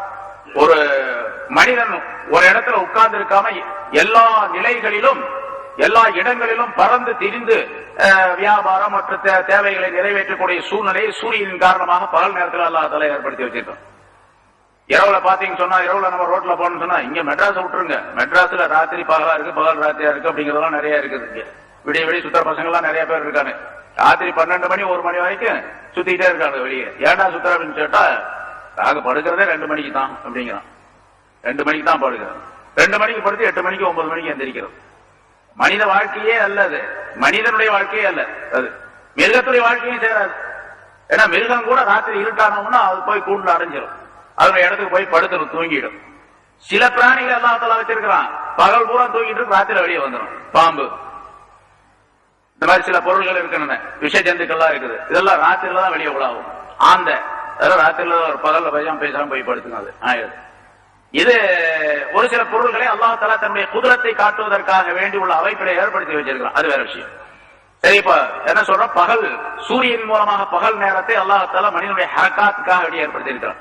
ஓடி ஆடி சம்பாதிப்பதற்காக வேண்டி உள்ள அமைப்பிலே ஏற்படுத்தி வச்சிருக்கிறான். அதே மாதிரி இரவு நேரத்தை அல்லாஹ் தஆலா ஓய்வு கொள்வதற்காக நிறைய ஆயத்துகள்ல பல இடங்கள்ல சொல்லுகின்றான். வன் நௌம சுபாத்தா, தூக்கத்தை அல்லாஹ் தஆலா ரொம்ப சுகமானதாக ஆக்கி வச்சிருக்கான். உங்களுக்கு சுகமானதாக ஆக்கி வச்சிருக்கான். தூக்கம் இல்லைன்னு சொன்னா மனிதனுடைய வாழ்க்கையே இல்லை. நீங்க கூட பேப்பர்ல ஒரு பையனை போட்டிருந்தாங்க, அது தூங்குறதே இல்லை. 4 வயசு ஆச்சு, 4 வருஷமா எனக்கு தூங்கவே இல்லையா. பிறந்த 4 வருஷம் ஆச்சு, கண்ணுல ஏதாவது அந்த கருவெளி வெள்ளையா இருக்குதான் அவனுக்கு. ஆராய்ச்சி பண்ணி பார்த்தாங்க, ஒன்னும் இல்ல, நல்லா தான் இருக்கு அப்படின்னு சொல்லி டாக்டர் எல்லாம் சொல்லிட்டாங்க. இருந்தாலும் தூங்க மாட்டேங்கிறான். தூங்க மாட்டேங்கிறான் அப்படின்னு சொன்னா அம்மா அப்பா எல்லாம் தூங்கிடுறாங்களா. இப்ப யாரு இந்த பையனை பாத்துக்கிறது, விடிய விடிய முடிச்சுட்டு இருக்காரு அப்படின்னு சொன்னா அவன் பாட்டனார் தாத்தா பாத்துக்கிறாரு. அவரு உங்களுக்கு வயசாகி போச்சு, நீங்க முடிச்சுட்டு இருங்க பையனோட சேர்ந்து அப்படின்ட்டு அவங்கள்ட்ட விட்டு போட்டு இவங்க தூங்கிடுறாங்க. நீங்க பேப்பர்ல போட்டிருந்தோம். தூக்கம் இல்லைன்னா என்ன ஆகும், அடுத்தவருடைய தூக்கம் சேர்ந்து கேட்டு போயிடும். எத்தனையோ இடங்கள் நம்ம பாக்குறோம். ஒரு ஊர்ல இருந்தாலும் இப்ப அந்த பையனுக்கு சுகமாயி போச்சு, கல்யாணம் பண்ணிட்டாங்க. அவரை பையன் கல்யாணம் பண்ணியாச்சு, மனைவி தூங்குறாங்க, இவங்க முடிச்சிட்டு இருக்காரு. அவருக்கு தூக்கமே வர்றதில்லை ராத்திரியில. ரொம்ப நாள் அந்த வியாதி இருந்துச்சு, மெட்ராஸ் எல்லாம் வந்து பார்த்தாரு, இப்ப சரியாச்சுன்னு சொன்னாங்க. சரி, அவர் தூங்குறதே இல்லை, தூங்காம முடிச்சு பாத்துக்கிட்டே படுத்திருக்கிறார். வேற ஏதாவது செய்வீங்களான்னு நான் கேட்டேன் அவர்கிட்ட. தூங்காம இருக்கிறீங்களா, அந்த நேரத்தில் ஏதாச்சும் படிக்க முடியும்? ஒன்னும் படிக்க முடியாது, எதை படிச்சாலும் கஷ்டமா இருக்கு. எனக்கு லைட்டை போட்டாவே கஷ்டமா இருக்கு, இருட்டாவது லைட்டை ஆஃப் பண்ணிட்டு முடிச்சுட்டு தான் இருப்பேன். முடிச்சுட்டு இருக்கிறதுனால அந்த மனைவி புதுசா கல்யாணம் பண்ண அந்த பொண்ணு எந்திரிச்சு பார்க்கும்போது முடிச்சுட்டு இருக்கிறாரா பார்த்து பயந்து போச்சு. ஒரு ஜனாசா கண்ணை முடிச்சுட்டு இருந்தா அப்படி இருக்கும், அது மாதிரி இருக்குது அப்படிங்கிறாரு. ஜனாசா மாதிரி கிடக்கிறாரு, கண்ணை முடிச்சுட்டு இருக்காரு, பார்த்தா பயமா இருக்கு, இவரோட எப்படி வாழ்றது அப்படின்னு சொல்லி. அப்படிதான் இருந்தா இப்ப நல்லா போச்சுன்னு வச்சுங்களேன். அப்ப தூக்கம் இல்லை அப்படின்னு சொன்னா அது பெரிய வியாதி என்பது மட்டுமல்ல, அடுத்தவருக்கும் பாராது, அவருக்கு மட்டுமல்ல அடுத்தவருக்கும் அது சிரமத்தை கொடுக்கக்கூடியது. அதனால அல்லாஹ் தஆலா இரவு நேரத்தை தூக்கத்திற்காக வேண்டி படைத்திருக்கின்றான். அது சந்திரன் மூலமாக கிடைக்கக்கூடிய மிகப்பெரிய பலன் என்பதாக சொல்லப்பட்டிருக்கிறது. அல்லாஹ் தஆலா இந்த ஆயத்திலே சொல்லி காட்டுகின்றான். சரி, இன்னொன்னு, நம் காலத்தை விளங்குவது பாருங்க. இன்னைக்கு புற எத்தனை அப்படின்னு சொல்லி பார்த்து, இன்னைக்கு புற எத்தனையாவது புற அப்படின்னு சொல்லி வானத்தை பார்த்தா அந்த புற இருக்கக்கூடிய அமைப்பு பார்த்து இன்னைக்கு ஒரு 7 இருக்கும் 8 இருக்கணும். முழுசா தெரிஞ்சுன்னா இன்னைக்கு 15 ஆகுது. அப்புறம் தேஜி போய் கொஞ்ச நாள் ஆகி போச்சுன்னா கொஞ்சம் நேரம் அந்த பக்கம் போச்சு, மேற்க வந்து இதாகுது அப்படின்னு சொன்னா அதை பார்த்தோம்னா சரி, இன்னைக்கு 17, 17, 18, 19, 20 அப்படின்லாம் சொல்லிடலாம். சந்திரனை பார்த்து இது எத்தனையாவது சந்திரன் அப்படின்னு சொல்ல முடியுமா? சூரியனை பார்த்து இது எத்தனையாவது நாள், இது நேற்று வந்து பார்த்தா இன்னைக்கும் வருது, இன்னைக்கு வந்து பார்த்தா நாளைக்கும் வருது, வருஷம் பூரா அப்படியே தான் இருக்குது. ஆனா சந்திரன் மாறி மாறி வரக்கூடிய சூழ்நிலை ஏற்படுது என்பதாக குறிப்பிடுகிறது. இப்படி ஏராளமான விளக்கங்கள் இதற்கு சொல்லப்பட்டிருக்கு. இத சூரியனை சந்திரனை பார்த்து ஒரு சாதாரணமான ஒரு காட்டு ஒரு கிராமத்து மனிதனும் கூட, படிக்க எழுத தெரியாத ஒரு மனிதனும் கூட சந்திரனை பார்த்து விளங்கிக் கொள்ள முடியும். இது இத்தனையாவது பெற இத்தனையாவது நாள் அப்படின்னு சொல்லி விட முடியும். ஆனா சூரியனை பார்த்து அப்படி விளங்கிக் கொள்ள முடியாது. இது எல்லாரும் விளங்கிக் கொள்ள முடியும். அந்த அமைப்பில் தான் அல்லாஹ் தஆலா வச்சிருக்கிறார். அதனாலதான் சூரியன் இந்த சந்திரன் மாறி மாறி வருது, தேஞ்சி கொஞ்ச நாள் இருக்குது, அப்புறம் முழுசா வருது, அப்புறம் தேயுது, அப்புறம் வருது, அப்புறம் போகுது. அப்படிங்கிறதுனால அந்த அரபியர்கள் அந்த காலத்திலேயே கேட்டாங்க, எஸ் அலுவனுக்கு அனில்லாஹி இல்லா, இந்த பிறையை பற்றி நபியை உங்களிடத்தில் கேட்கின்றார்கள் இந்த மக்கள். அதனால நீங்க சொல்லிடுங்க, எஸ் அலுவனுக்கு அனில்லாஹி இல்லா குல் ஹிய மவாகீது லின்னாஸி வல் ஹஜ் அப்படின்னு சொல்லிடுங்க. அவ்வளவு மட்டும் தான் சொல்லு. அந்த காலத்துல அந்த மக்களுக்கு அவ்வளவுதான் விளங்க முடியும். அதனால அதை மட்டும் சொல்லுங்க என்று அல்லாஹ் தஆலா பதில் சொல்லி கொடுத்தான். குல் ஹிய மவாகீது லின்னாஸ், மனிதர்களுக்கு காலத்தை கணிப்பதற்காக வேண்டி உள்ளது என்றும் ஹஜ்ஜுடைய நேரத்தை குறிப்பதற்காக வேண்டி உள்ளது என்றும் நபியை நீங்கள் சொல்லிடுது.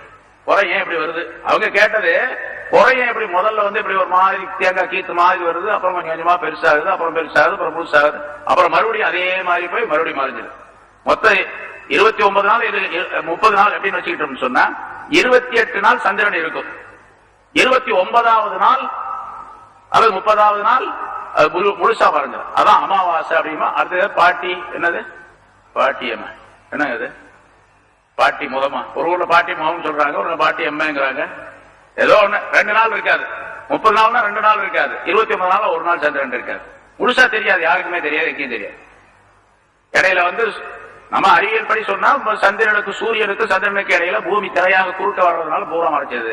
அப்புறம் மறுபடியும் அடுத்த நாள் பாத்தீங்கன்னா புறம் ஒண்ணு அன்னைக்கு கொஞ்சம் அப்படி தெளிவாகுது, எப்படியே வருது. இது அறிவியல் படி விளக்கங்களா சொல்லப்பட்டிருக்கின்றது. ஞானவான்கள் சில பேர், அதாவது சூஃபியாக்கள் சிலர் சொல்லுகின்றார்கள், இன்னல்லாஹ் தஆலா ஹலகல் ரூஹ லியாஅன் கஷ்ஷம்சி. அல்லாஹ் தஆலா மனிதனுக்குள்ள ரூஹ் இருக்கின்றது, அதை இந்த ஆயத்திலிருந்து ஒரு ஞான கருத்தை தெரியப்படுத்துகின்றார்கள். மனிதனுடைய ரூஹை சூரியனை போன்று ஒளி உள்ளதாக, தியாஆக, அதாவது பிரகாசமான ஒளி உள்ளதாக அல்லாஹ் தஆலா படைத்திருக்கின்றார். வ ஹலகல் கல்ப சாஃபியன் கல் கமர். கல்பை அல்லாஹ் தஆலா இதயத்தை தெளிவானதாக கமரை போன்று சந்திரனை போன்று படைத்திருக்கின்றார். கல்பு என்ற அந்த சந்திரனுக்கு சுய ஒளி கிடையாது, ரூஹுக்கு சுய ஒளி உண்டு அப்படிங்கிற கருத்தை சொல்றாரு. ஆனா இந்த சுய ஒளி இல்லாத இந்த கல்பு காபிலன் லின்னூரி வல்லுல்மா, அது ஒளியையும் இருட்டையும் ஏற்றுக்கொள்ளக்கூடிய தகுதி படைத்ததாக அல்லாஹ் தஆலா அந்த இதயத்தை கல்பை ஆக்கி வைத்திருக்கின்றார். அடுத்து ஹலகன் நஃப்ஸ. நஃப்ஸ் என்பதை அல்லாஹ் தஆலா படைத்தான் துல்மானியத்தன் கல் அருள். இந்த பூமியை போல இருளாகவே படைத்தான். பூமி அசல்ல இருட்டானதுதான். சந்திரன் மூலமாக சூரியன் மூலமாக ஒளி கிடைக்கின்றது, நட்சத்திரங்கள் மூலமாக பொருள்கள் மூலம் ஒளி கிடைக்கின்றது. அசல்ல இருட்டு தான் இல்லையா? சரி, அது மாதிரி பூமியை போன்று நஃப்ஸி என்பதை இருட்டாக அல்லாஹ் தஆலா இருளாக படைத்தான். இப்போ மஹ்மா வகா அமருல் கல்பி ஃபீ முவாஜஹத்தி ஷம்ஸி ரூஹ். இந்த கல்பி என்ற அந்த சந்திரன் சூரியன் என்ற, அதாவது ரூஹ் என்ற அந்த சூரியனுக்கு எதிராக வரும் பொழுது, ரூஹ் என்ற சூரியனுக்கு எதிராக கல்பி என்பது நேர்படும் பொழுது, யதனவ்வரு பிதியாஇஹா, அது ரூஹ் என்ற ஒளியை கொண்டு, ஒளியின் மூலமாக இந்த கல்ப் பிரகாசிக்க ஆரம்பித்து விடுகின்றது. வ மஹ்வா வகா ஃபீ முகாபலத்தி அர்லி நஃப்ஸ். நஃப்ஸ் என்ற பூமிக்கு எதிராக அந்த கல்பு வரும் பொழுது இங்கே சூரியனுடைய ஒளி படுவது கிடையாது. எப்படி சந்திர கிரகணம் ஏற்பட்டால் சந்திரன் தருவதில்லையோ அதை போல அப்படிங்கிற, அப்படி ஏற்பட்டால் தன் அஜிஸ்பியாகுல் மதுஹா, அதில் இருள் ஏற்பட்டு விடுகின்றது. அப்ப கல்புக்கும் ரூஹுக்கும் ஒரு தொடர்பை ஏற்படுத்திக் கொள்ள வேண்டும். எப்பொழுதுமே ஒரு மூமினான மனிதர் கல்புக்கும் ரூஹுக்கும் ஒரு தொடர்பை ரூஹோடு சம்பந்தப்பட்டதாகவே கல்பை ஆக்கிக் கொள்ள வேண்டும். அப்பொழுது எப்பொழுதுமே பிரகாசமாக இருக்கும். இந்த ரூஹை விட்டு கல்பு கொஞ்சம் விலக ஆரம்பிச்சுனா இருட்டாயிடும். அதனால ரூஹோடு சேர்ந்ததாக கல்வை நீங்கள் ஆக்கிக் கொள்ளுங்கள் என்பதாக குறிப்பிடுகின்றார்கள். இது ஒரு ஞான கருத்து, ஒரு தஸவ்வுஃப்ல சூஃபியாக்கள் சொல்லக்கூடிய ஒரு கருத்து. ஆக அப்படிப்பட்ட அற்புதமான ஒரு தன்மையை சூரியனுக்கும் சந்திரனுக்கும் அல்லாஹ் தஆலா ஏற்படுத்தி வைத்து மனித வாழ்க்கைக்கு தேவைப்படக்கூடியதாக எல்லா நிலைகளிலும் அல்லாஹ் தஆலா ஆக்கி வைத்திருக்கின்றார். ஹஜ்ரத் ஈசா அலைஹிஸ்ஸலாம் அவர்களுக்கு அல்லாஹ் தஆலா அறிவித்தானா, இந்த சூரியன் சந்திரன் என்று சொல்லப்படக்கூடிய இந்த இடத்துல முஃபஸ்ஸிர்கள் சிலர் இந்த கருத்தையும் எழுதுகின்றார்கள். அல்லாஹ் தஆலா ஈசா அலைஹிஸ்ஸலாத்துக்கு சொன்னா, ஈசாவே குன் லின்னாஸி ஃபில் ஹில்மி கல்லாஹ், பொறுமையிலே மனிதர்களிடத்திலே நீ பூமியை போன்று ஆகிவிடு, பூமியை போன்று பொறுமை உள்ளவனாக ஆகிவிடு. பூமியை போன்று பொறுமைன்னு சொன்னா, பூமி என்ன யார் என்ன செஞ்சாலும் சரி அது தன்னுடைய நிலையிலிருந்து மாறாது. ஒருத்தர் மெதுவா நடக்கிறான், ரொம்ப மெதுவா நடந்து போறான், அவனையும் அது ஏற்றுக்கொள்ளும். ரொம்ப வேகமா டாட் பூட்டு பெரிய பூட்ஸ் கால போட்டு அப்படியே பூட்டு நடந்து டாட் பூட்டு நடந்து போறான், அவனையும் ஏற்றுக்கொள்ளும். ஒருத்தர் அதை போட்டு கடப்பாறையில இடிக்கிறான், அதையும் ஏற்றுக்கொள்ளும், எதுவும் சொல்லாது. ஒருத்தர் மண்ணை வெட்டுறான், மண் வெட்டியால, அப்பவும் ஏற்றுக்கொள்ளும். ஒருத்தன் போட்டு உடைக்கிறான், ஒருத்தன் பாம்பு வச்சு தகர்க்கிறான், அப்பவும் பேசாம தான் இருக்கு. இந்த பூமியை போல பொறுமையாக நீ இரு என்பதாக சொன்னார்கள். சொன்னான் அல்லாஹ் தஆலா, வஃபிஸ் ஸஹாஇ கல் மாஇல் ஜாரி, கொடைத்தன்மையிலே கொடை கொடுத்து வாழ்வதிலே ஓடக்கூடிய நீரை போன்று இரு. தண்ணீர், ஆற்றுல தண்ணி ஓடுது, அது மக்களுக்கு எவ்வளவு பலன் தருகின்றது. மக்கள் குடிக்கின்றார்கள், மிருகங்கள் குடிக்கின்றன, பயிர்கள் விளைகின்றன, எல்லா வகையான தேவைகளும் பல்லாயிரக்கணக்கான தேவைகள் இந்த ஓடக்கூடிய தண்ணீரின் மூலமாக நிறைவேற்றப்படுகின்றன. அதுபோன்று அடுத்தவருக்கு கொடை கொடுக்கக்கூடிய விஷயத்திலே நீ தண்ணீரை போன்று இரு, எல்லாருக்கும் பலன் உள்ளவனாக இரு. வஃபிர் ரஹ்மத்திக ஷம்ஸ், அடுத்தவருக்கு இரக்கம் காட்டக்கூடிய விஷயத்தில் சூரியனை போன்று நீ இரு. சூரியன் எவ்வளவு பலன்கள் தருது மனிதனுக்கு, அது போன்று இரக்கம் காட்டக்கூடிய விஷயத்தில் சூரியனை போன்று நீ இருந்து விடுவாயா.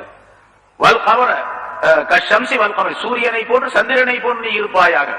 அதாவது அதிகமாக கொடை கொடுப்பது, குறைவாக கொடை கொடுப்பது என்ற நிலைகள், யாருக்கு எப்படி கொடுக்க வேண்டும், யாருக்கு அதிகமாக கொடுக்க வேண்டும், யாருக்கு குறைவாக கொடுக்க வேண்டும் என்று தெரிந்து சூரியனை போன்று சந்திரனை போன்று கொடைத்தன்மையிலே இருந்து விடுது. பைன்னமா எப்பயானி அலல் பிர்ரி அலல் பர்ரி வல் ஃபாஜிர். அதுக்கு வேற ஒரு கருத்தை சொல்றாங்க, நான் சொன்னது ஒண்ணு, இன்னொன்னு இங்க சொல்றாங்க. அதாவது அந்த சூரியனும் சந்திரனும் நல்லவர்களுக்கு மட்டும் பிரகாசம் தருவது கிடையாது. நல்லவர்கள் கெட்டவர்கள் எல்லோருக்குமே பிரகாசம் தருகின்றது. சூரியன் காலையில வருது, யார் யார் ராத்திரி பாவம் செஞ்சாலும் அவனுக்கெல்லாம் நான் ஒளி கொடுக்க மாட்டேன் அப்படின்னு சொல்லும். எல்லாத்துக்கும் ஒரே மாதிரி தான் ஒளி தந்து கொண்டிருக்கின்றது. சந்திரனும் அதே மாதிரி எல்லோருக்கும் ஒரே மாதிரி ஒளியை தந்து கொண்டிருக்கின்றது. அது போன்று நல்லவர கெட்டவர யாரா இருந்தாலும் சரி, கொடைத்தன்மை சந்திரனை போன்று சூரியனை போன்று கொடைத்தன்மையிலே நீ இருந்து விடு என்று அல்லாஹ் தஆலா ஈசா அலைஹிஸ்ஸலாம் அவர்களுக்கு அறிவித்ததாக சொல்லப்பட்டு இருக்கிறது. ஆக இந்த அல்லாஹ் தஆலா என்ன சொன்னான், ஹுவல்லதி ஜஅல ஷம்ஸ தியாஅன் வல் கமர நூராம், அவன்தான் சூரியனை ஒளிமிக்கதாக ஆக்கினான், ஒளிகளாக ஆக்கி வைத்தான். வல் கமர நூரா, சந்திரனை ஒளி உடையதாக ஆக்கினான். வகத்தரஹு மனாசில, அதற்கு பல மன்சில்களை தங்கும் இடங்களை ஏற்படுத்தினான் சூரியனுக்கும் சந்திரனுக்கும்.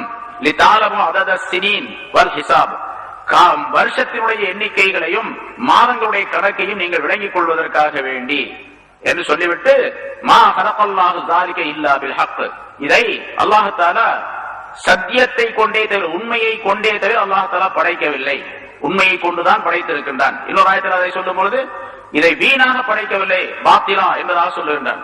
மா ஹலகல்லாஹு பாத்திலா என்று வரும். அதை வீணாக அல்லாஹ் தஆலா படைக்கவில்லை, ஒரு காரண காரியத்திற்காக வேண்டித்தான் அதை ஏற்படுத்தி இருக்கின்றான் என்று அல்லாஹ் தஆலா குறிப்பிடுகின்றான். மா ஹலகல்லாஹு ஸாலிக இல்லா பில் ஹக் யுஃபஸ்ஸிலுல் ஆயாத்தி லிகௌமின் யஅலமூன், அல்லாஹ் தஆலா தன்னுடைய ஆயத்துகளை யார் விளங்குகின்றார்களோ அப்படிப்பட்ட அறிவுடைய மக்களுக்கு இந்த ஆயத்துகளை விளக்கி காட்டுகின்றான், விவரித்து காட்டுகின்றான் என்றும் அல்லாஹ் தஆலா சொல்லி காட்டி, இப்ப சொல்லப்பட்ட அந்த சட்டங்களை எல்லாம் விளங்கக்கூடியவர்களாக சொன்னா நல்ல அறிவு படைத்தவர்கள் மட்டும்தான் விளங்க முடியும்.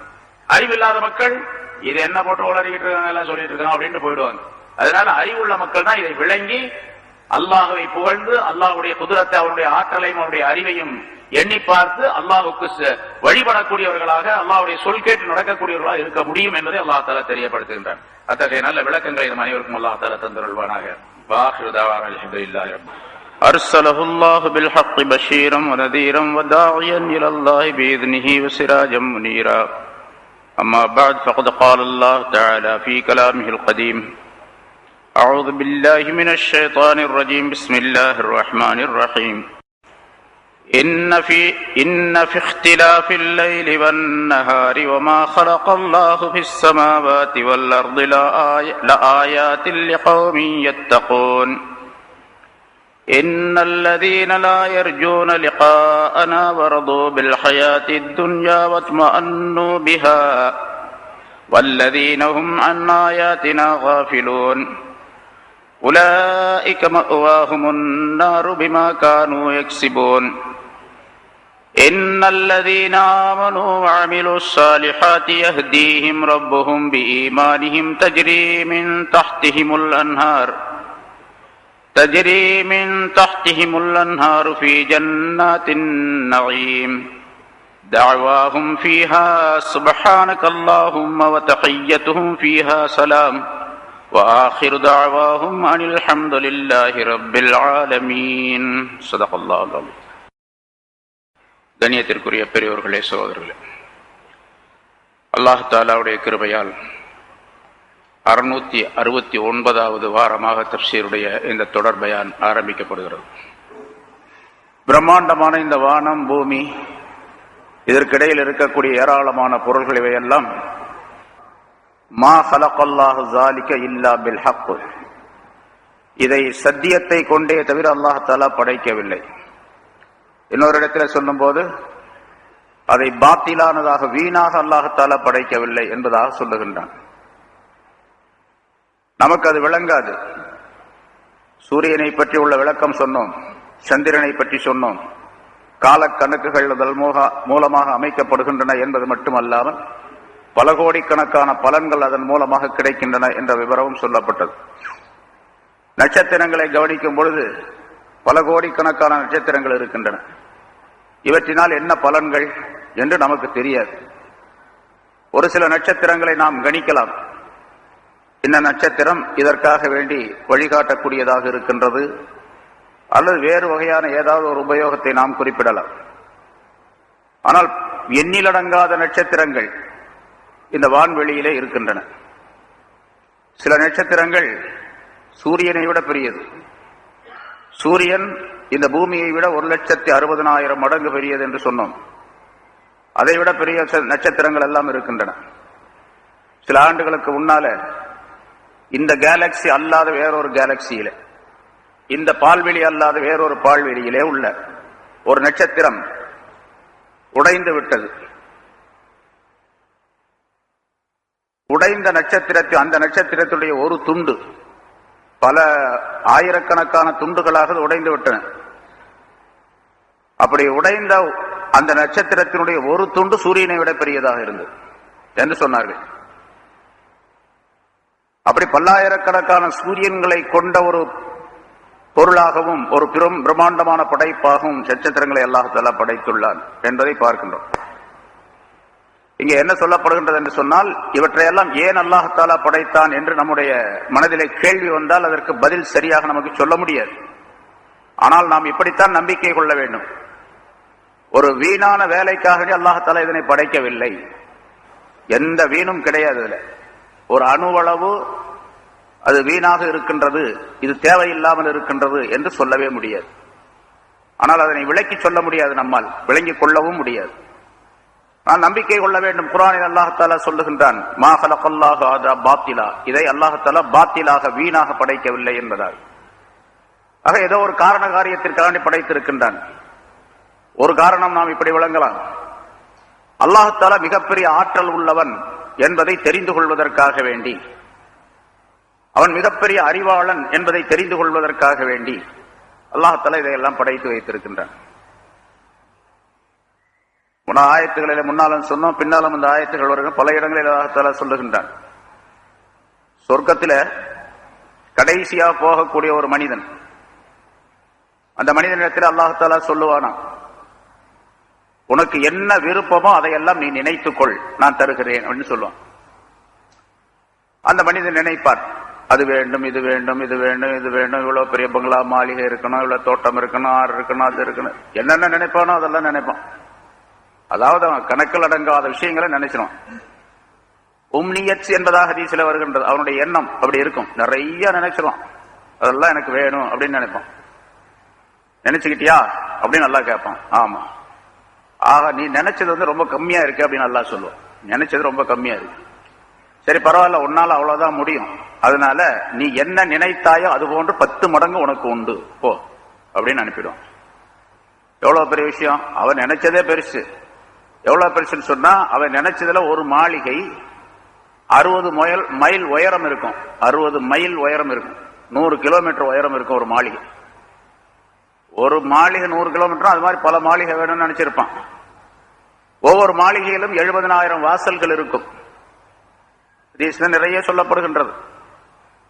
இப்ப அல்லாஹ் தஆலாவுடைய குத்ரத் எவ்வளவு பெரியது, அவனுடைய ஆற்றல், அவனுடைய அறிவு எவ்வளவு பெரியது என்பதை விளங்கிக் கொள்வதற்காக வேண்டி இதையெல்லாம் அல்லாஹ் தஆலா சொல்லுகின்றான் என்பதையும் நாம் புரிந்து கொள்ள வேண்டும்.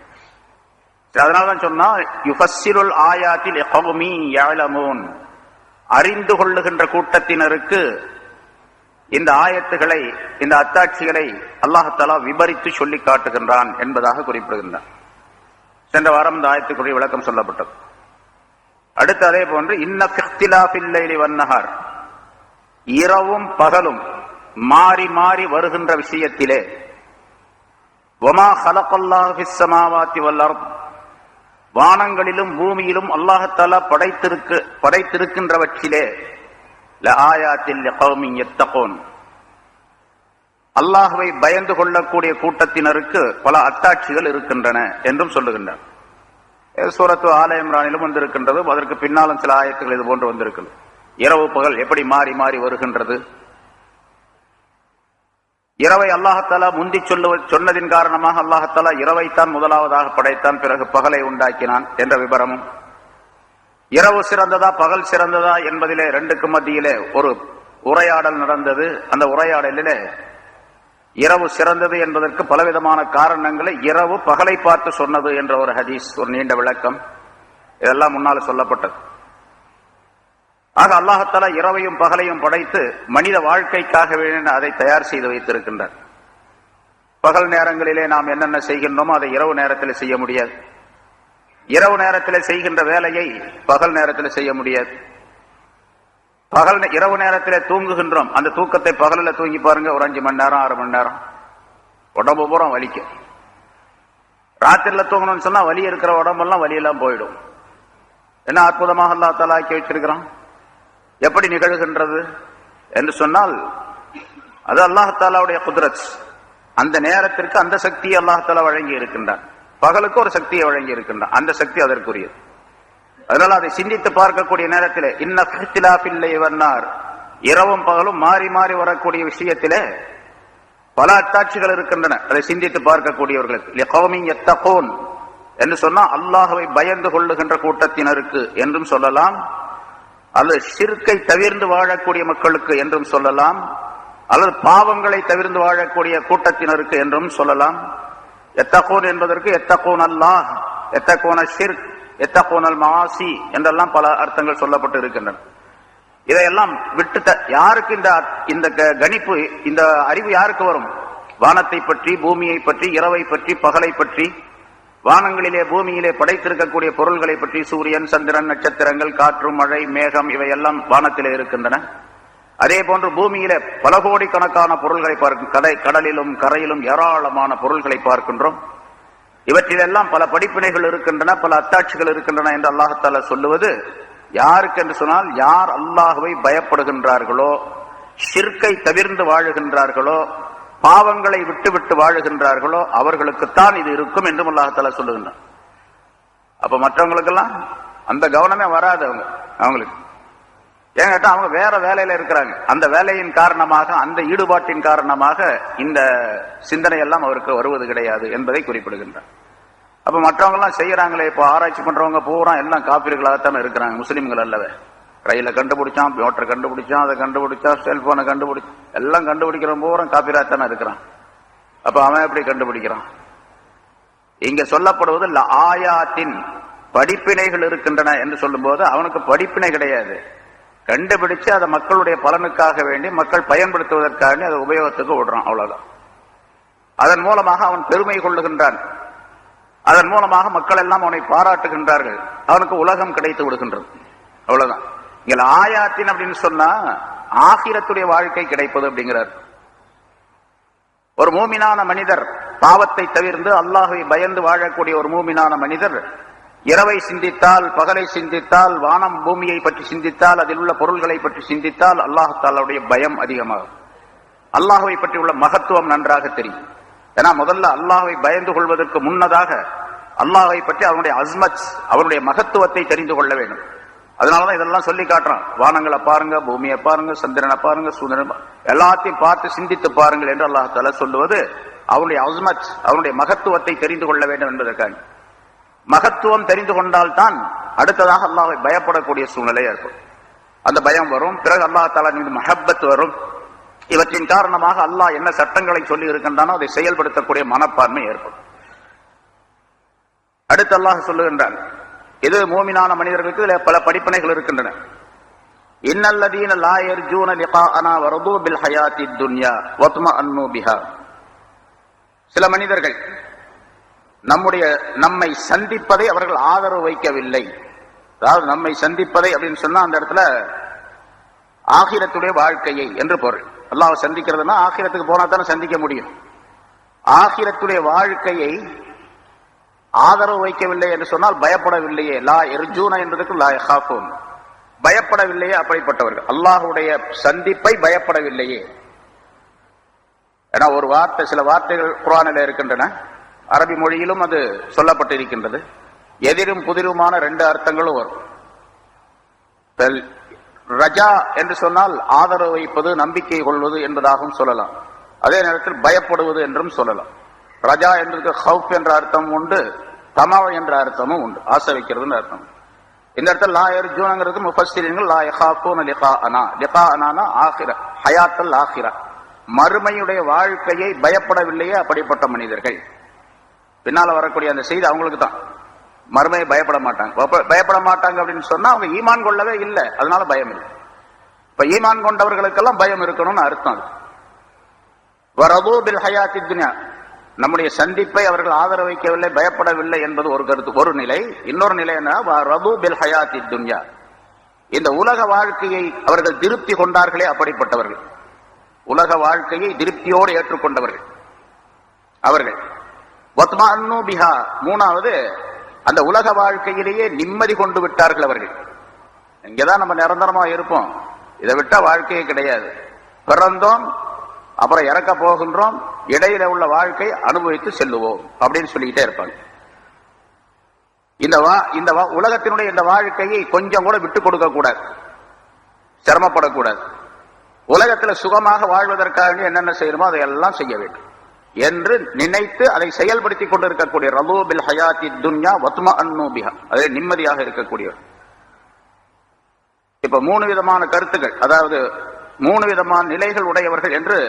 அல்லாஹ்வை பயப்படாதவர்கள், அல்லாஹ்வுடைய சந்திப்பை பயப்படாதவர்கள், உலக வாழ்க்கை திருப்தியோடு ஏற்றுக்கொண்டு பொருத்தம் கொண்டு வாழக்கூடியவர்கள், அந்த உலக வாழ்க்கையிலேயே தங்களுடைய நிம்மதியான நிலையை உண்டாக்கி கொள்ளக்கூடியவர்கள். வல்லதீன ஹும் அன் ஆயாத்தினா காஃபிலூன், நம்முடைய ஆயத்துகளை விட்டும் பாராமுகமாக இருக்கக்கூடியவர்கள், அதை சிந்திக்காமல் நம்முடைய ஆயத்துகள், குர்ஆனுடைய இந்த திருவசனங்கள், நம்முடைய வாக்குகள் என்ன சொல்லுகின்றனோ அதையெல்லாம் சிந்திக்காமல், அதன் பக்கம் திரும்பி பார்க்காமல், கவனம் இல்லாமல் இருக்கக்கூடியவர்கள். உலாயிக மஅவாஹுமுன் நார் பிமா கானூ யக்ஸிபூன், அவர்கள் சம்பாதித்துக் கொண்டதின் காரணமாக நரகம்தான் அவர்களுடைய தங்கும் இடம் என்று அல்லாஹ் தஆலா குறிப்பிடுகின்றார். இந்த நிலைகள் உடையவர்களுக்கு நரகம்தான் கிடைக்கும் என்பதை அல்லாஹ் தஆலா சொல்லுகின்றார். இதுல பொதுவாக ஈமான் கொள்ளாமல் இருந்து அல்லாஹ்வுடைய சட்டங்களை மீறி உலக வாழ்க்கையே கதி என்பதாக இருக்கக்கூடியவர்கள், உலக வாழ்க்கை தான் நமக்கு ஒரே வாழ்க்கை, அதை தவிர வேறு வாழ்க்கை இல்லை என்பதாக உலக வாழ்க்கையிலேயே நிம்மதியான நிலை கொண்டு வாழக்கூடியவர்களுக்கு நரகம்தான் என்பதை அல்லாஹ் தஆலா தெரியப்படுத்தும் பொழுது, மூமின்கள் எப்படி இருக்க வேண்டும், ஈமான் கொண்டவர்கள் எப்படி இருக்க வேண்டும் என்பதையும் உள்ளே அல்லாஹ் தஆலா நுழைத்து சொல்லி காட்டுகின்றார். அவர்கள் அல்லாஹ்வுடைய சந்திப்பை பயப்பட வேண்டும். நம்ம ஒரு நாளைக்கு அல்லாஹ்வை போய் சந்திப்போம், ஆகிரத் என்ற ஒரு வாழ்க்கை உண்டு. அதனால அந்த வாழ்க்கைக்கு நம்மை தயார் பண்ணி கொள்ள வேண்டும். அந்த வாழ்க்கைக்கு நம்மை தயார் செய்வதற்காக வேண்டி இந்த உலகத்திலே எப்படி வாழ வேண்டும் என்று அந்த அல்லாஹ் சொன்னானோ அந்த முறைப்படிக்கு வாழ வேண்டும் என்று தங்களை முடிவு செய்து கொள்ளக்கூடியவர்கள். இரண்டாவது, ஹயாத், உலகத்தினுடைய இந்த வாழ்க்கையை கொண்டு திருப்தி கொள்ளாதவர்கள். உலகத்துல வாழ்றோம், ஏதோ வாழ்ந்துகிட்டு இருக்கிறோம், அவ்வளவுதான். அல்லாஹ் ரசூலுல்லாஹ் சொன்ன சட்டங்களை செஞ்சுக்கிட்டு அதை சரியா கடைபிடித்துக் கொண்டு வாழ்ந்து கொண்டு இருக்கின்றோம். உலக வாழ்க்கை உங்களுக்கு எப்படி இங்க இருக்குது, பரவாயில்லைங்க, நல்லா இருக்கு அப்படின்னு சொல்லுவார். ஆனா அதை கொண்டு திருப்தியான ஒரு சூழ்நிலை இருக்காது. எந்த நேரம் நம்முடைய உயிர் உடலை விட்டு போய்விடுமோ என்ற எண்ணத்திலேயே அவர் வாழ்ந்து கொண்டு இருப்பார். எந்த நேரத்தில் போனாலும் சரி அந்த நேரத்தில் நான் தயார் நிலையில் இருப்பேன் என்ற எண்ணத்திலும் வாழ்ந்து கொண்டிருப்பார். ஏன்னா நிறைய ஹதீஸ்கள் நிறைய சொல்லப்பட்டிருக்கு. ரசூலுல்லாஹி ஸல்லல்லாஹு அலைஹி வஸல்லம், இந்த உலகம் இருக்கின்றதே ஹலிருன் ஹுலுவுன் ஹலிரத்துன், இது இனிமையானது பசுமையானது. பின்னால் ஒரு ஆயத்திலிருந்து அந்த ஆயத்திற்கு விளக்கமும் அந்த ஹதீஸை சொல்லி காட்டுகின்றார்கள். இந்த உலகம் இனிமையானது பசுமையானது. இனிமையையும் பசுமையையும் மனிதன் விரும்பக்கூடியவன். அதனால மனிதனை சோதிப்பதற்காக வேண்டி நீங்கள் எப்படி செயல்படுகின்றீர்கள் என்று அல்லாஹ் தஆலா சோதிப்பதற்காக இந்த உலகத்தை இனிமையாக பசுமையாக ஆக்கி வைத்திருக்கின்றான் என்ற ஒரு ஹதீஸிலே குறிப்பிட்டு, அதிலேயே மூழ்கிவிடக்கூடியவர்கள் மிகப்பெரிய பாக்கியமற்றவர்களாக ஆகிவிடுவார்கள் என்பதையும் அல்லாஹ் ரசூலுல்லாஹி ஸல்லல்லாஹு அலைஹி வஸல்லம் அந்த ஹதீஸிலே குறிப்பிடுகின்றார். ஆக ஒரு மூமினான மனிதர் ரலூ பில் ஹயாத்தி துன்யா என்று காபிர்களை பற்றி சொன்னாரே அதற்கு நேர் எதிராக இருக்க வேண்டும். உலகத்தினுடைய ஆசாபாசங்கள் மனிதனுக்கு எல்லா பாவங்களையும் கொண்டு வந்து சேர்க்கக்கூடியது. ஸல்லல்லாஹு அலைஹி வஸல்லம் சொன்ன ஹதீஸ் அடிக்கடி சொல்லப்பட்டிருக்கு, ஹுப்புத் துன்யா ரஅஸு குல்லி ஹத்தீஆ, உலகத்தினுடைய ஆசை எல்லா பாவங்களையும் செய்ய வைக்கும். எல்லா பாவங்களுக்கும் அசல் அர்த்தம், எல்லா பாவங்களுக்கும் அசல் அர்த்தம் ஹுப்புத் துன்யா, உலக ஆசாபாசங்கள் என்பதை குறிப்பிடுகின்றார். நிறைய விளக்கங்கள், நிறைய சம்பவங்கள், நிறைய உதாரணங்கள் ரசூலுல்லாஹி ஸல்லல்லாஹு அலைஹி வஸல்லம் சொல்லி காட்டியது நிறைய சொல்லப்பட்டு இருக்கிறது. ஒரு சம்பவம் முன்னால் சொல்லியிருக்கோம், ஹஜ்ரத் ஈசா அலைஹிஸ்ஸலாம் அவர்கள் சம்பவம். கேட்காம சில பேர் இருக்கலாம். ஈசா அலைஹிஸ்ஸலாம் அவர்கள் ஒரு வழியாக ஒரு பிரயாணம் போய் கொண்டிருந்தார்கள். வழியில ஒரு மனிதன், ஹஜ்ரத் எங்க போறீங்க? நான் எப்படி போறேன்ப்பா, நானும் உங்க கூட வரலாமா? சரி வாப்பா. அவங்களுக்கு ஒன்றும் பிரச்சனை இல்லை, யார் எவ்வளவு வந்தா தான் வான்னு சொல்லி கூப்பிட்டு போனாங்க. 2 பேருக்கும் சேர்ந்து 3 ரொட்டி இருந்துச்சு. அவங்கள்ட்ட இருந்துச்சு, அவங்கள்ட்ட இருக்கிறதுக்கு சான்ஸே இல்லை. அந்த ஆள் வச்சிருந்துருக்கலாம் கூட வந்தால். 3 ரொட்டி இருந்துச்சு. இப்படியே நடந்து போயிட்டே இருந்தாங்க. ஒரு ஆற்றங்கரை, அதுல உட்கார்ந்து சரி ரொட்டி பசிக்குது சாப்பிடலாமா? ஆமா சாப்பிடலாம். உட்கார்ந்தாங்க, ஆளுக்கு ஒரு ரொட்டி சாப்பிட்டாங்க. சாப்பிட்டுட்டு மீதி ஒரு ரொட்டி இருந்துச்சு. ஈசா அலைஹிஸ்ஸலாம் எந்திரிச்சு போய் தண்ணி குடிக்கிறதாண்டி ஆத்துக்கு போயிட்டாங்க. கொஞ்சம் தூரத்துல ஆறு இருக்குது, அங்க போயிட்டாங்க. ஒரு ரொட்டி தான் நமக்கு கொடுத்தாரு. இவரு பசிக்குது என்ன பத்தலையே அப்படின்னு சொல்லிட்டு ஈசா அலைஹிஸ்ஸலாம் வர்றதுக்கு முன்னாடி இன்னொரு ரொட்டியும் சாப்பிட்டு முடிச்சுனா அந்த ஆளு. இருந்த ஒரு ரொட்டியும் சாப்பிட்டோம். வந்து பார்த்தாங்க ஒரு ரொட்டியை காணோம். எங்கப்பா இருந்த ஒரு ரொட்டி எங்க? எனக்கு தெரியாது. என்ன ஒன்றை தானே வச்சுட்டு போனேன், எனக்கு தெரியாதுங்க. தெரியாது. யார் எடுத்தா? யாரும் வரல. யார் வந்தாங்களா? வரல. யாரும் எடுத்தாங்களா? எடுக்கல. பின்ன எங்க போச்சு ரொட்டி? தெரியாது. ஒரே சாதிச்சுட்டான். ரொட்டி எனக்கு தெரியாதுன்ட்டான் ஒரேடியா. சாப்பிட்டுட்டேன்னு சொன்னா அதான் சொல்லுவாங்க அப்படிங்கிறதுக்காண்டி தெரியாதுன்னு. சரி, அவங்க ஒன்றும் சொல்லலை. சரி வா போகலாம் அப்படின்னு சொல்லிட்டு நடந்து போயிட்டே இருக்கிறாங்க. ஆத்தங்கரையிலே போயிட்டு இருக்கிறாங்க. கொஞ்சம் தூரம் போன உடனே ஒரு மான் 2 குட்டிகளோடு வந்துச்சு. 2 குட்டி வருது, மான் வருது. ஒரு குட்டியை கூப்பிட்டாங்க. ஈசா அலைஹிஸ்ஸலாம் கூப்பிட்டாங்க. அந்த குட்டி பக்கத்துல வந்துச்சு. அதான் பிஸ்மில்லா சொல்லி அறுத்தாங்க. அதை சமைச்சாங்க. எப்படி சமைச்சாங்க? சட்டியெல்லாம் கொண்டு போனாங்களா? ஜமாத்துக்காரங்க போற மாதிரி சால்னா மசாலாலாம் இருந்துச்சு அப்படிலாம் கேட்கக்கூடாது. எப்படியோ சமைச்சாங்க, அவ்வளவுதான். இமாம் கசாலி ரஹ்மத்துல்லாஹி அவர்கள் சொல்லுகின்றார்கள், அதாவது நெருப்பை வச்சு கொளுத்தி அதில் சுட்டிருப்பாங்க, அவ்வளவுதான், வேற ஒன்றும் இல்லை. அதை ஆக்குனாங்க, சமைச்சாங்க. அதை அந்த கறியை இது பண்ணி 2 பேரும் உட்காந்து சாப்பிட்டாங்க. சாப்பிட்ட பிறகு மீதி எலும்புகள்லாம் கிடைச்சி, தோல் எலும்பு எல்லாம் கிடைச்சி, எல்லாம் ஒன்னா கூட்டி அப்படி வச்சு கும்பி இதுன்னு இல்ல அல்லாவுடைய உத்தரவால் எந்திரு அப்படின்னு சொன்னாங்க. அந்த மான் குட்டி திரும்ப உயிரோட எந்திரிச்சு. ஓடி போன்னு சொன்னாங்க, போயிடுச்சு. அது எங்க அம்மா கூட போய் சேர்ந்துட்டு போயிடுச்சு. இப்ப கேட்டாங்க ஈசா அலைஹிஸ்ஸலாம், இந்த அற்புதத்தை காட்டி அல்லாஹ்வின் மீது சத்தியமா கேட்கிற அந்த ஒரு ரொட்டி எடுத்தது யார் எடுத்ததுன்னு கேட்டாங்க. எனக்கு தெரியாது அப்படின்னா. பெரியால் எனக்கு தெரியாது அப்படின்னு. சரி, கொஞ்சம் தூரம் அப்படி போனாங்க. ஒன்னும் சொல்லல. அந்த ஆத்தை கடந்து அந்த பக்கம் போகணும். அதனால அவன் கையை பிடிச்சுக்கிட்டாங்க. பிடிச்சுக்கிட்டு பிஸ்மில்லான்னு இறங்குனாங்க. ஆத்துல மேலேயே நடக்கிறாங்க, தண்ணி மேல, போட்ல போற மாதிரி தண்ணி மேல நடந்து போனாங்க.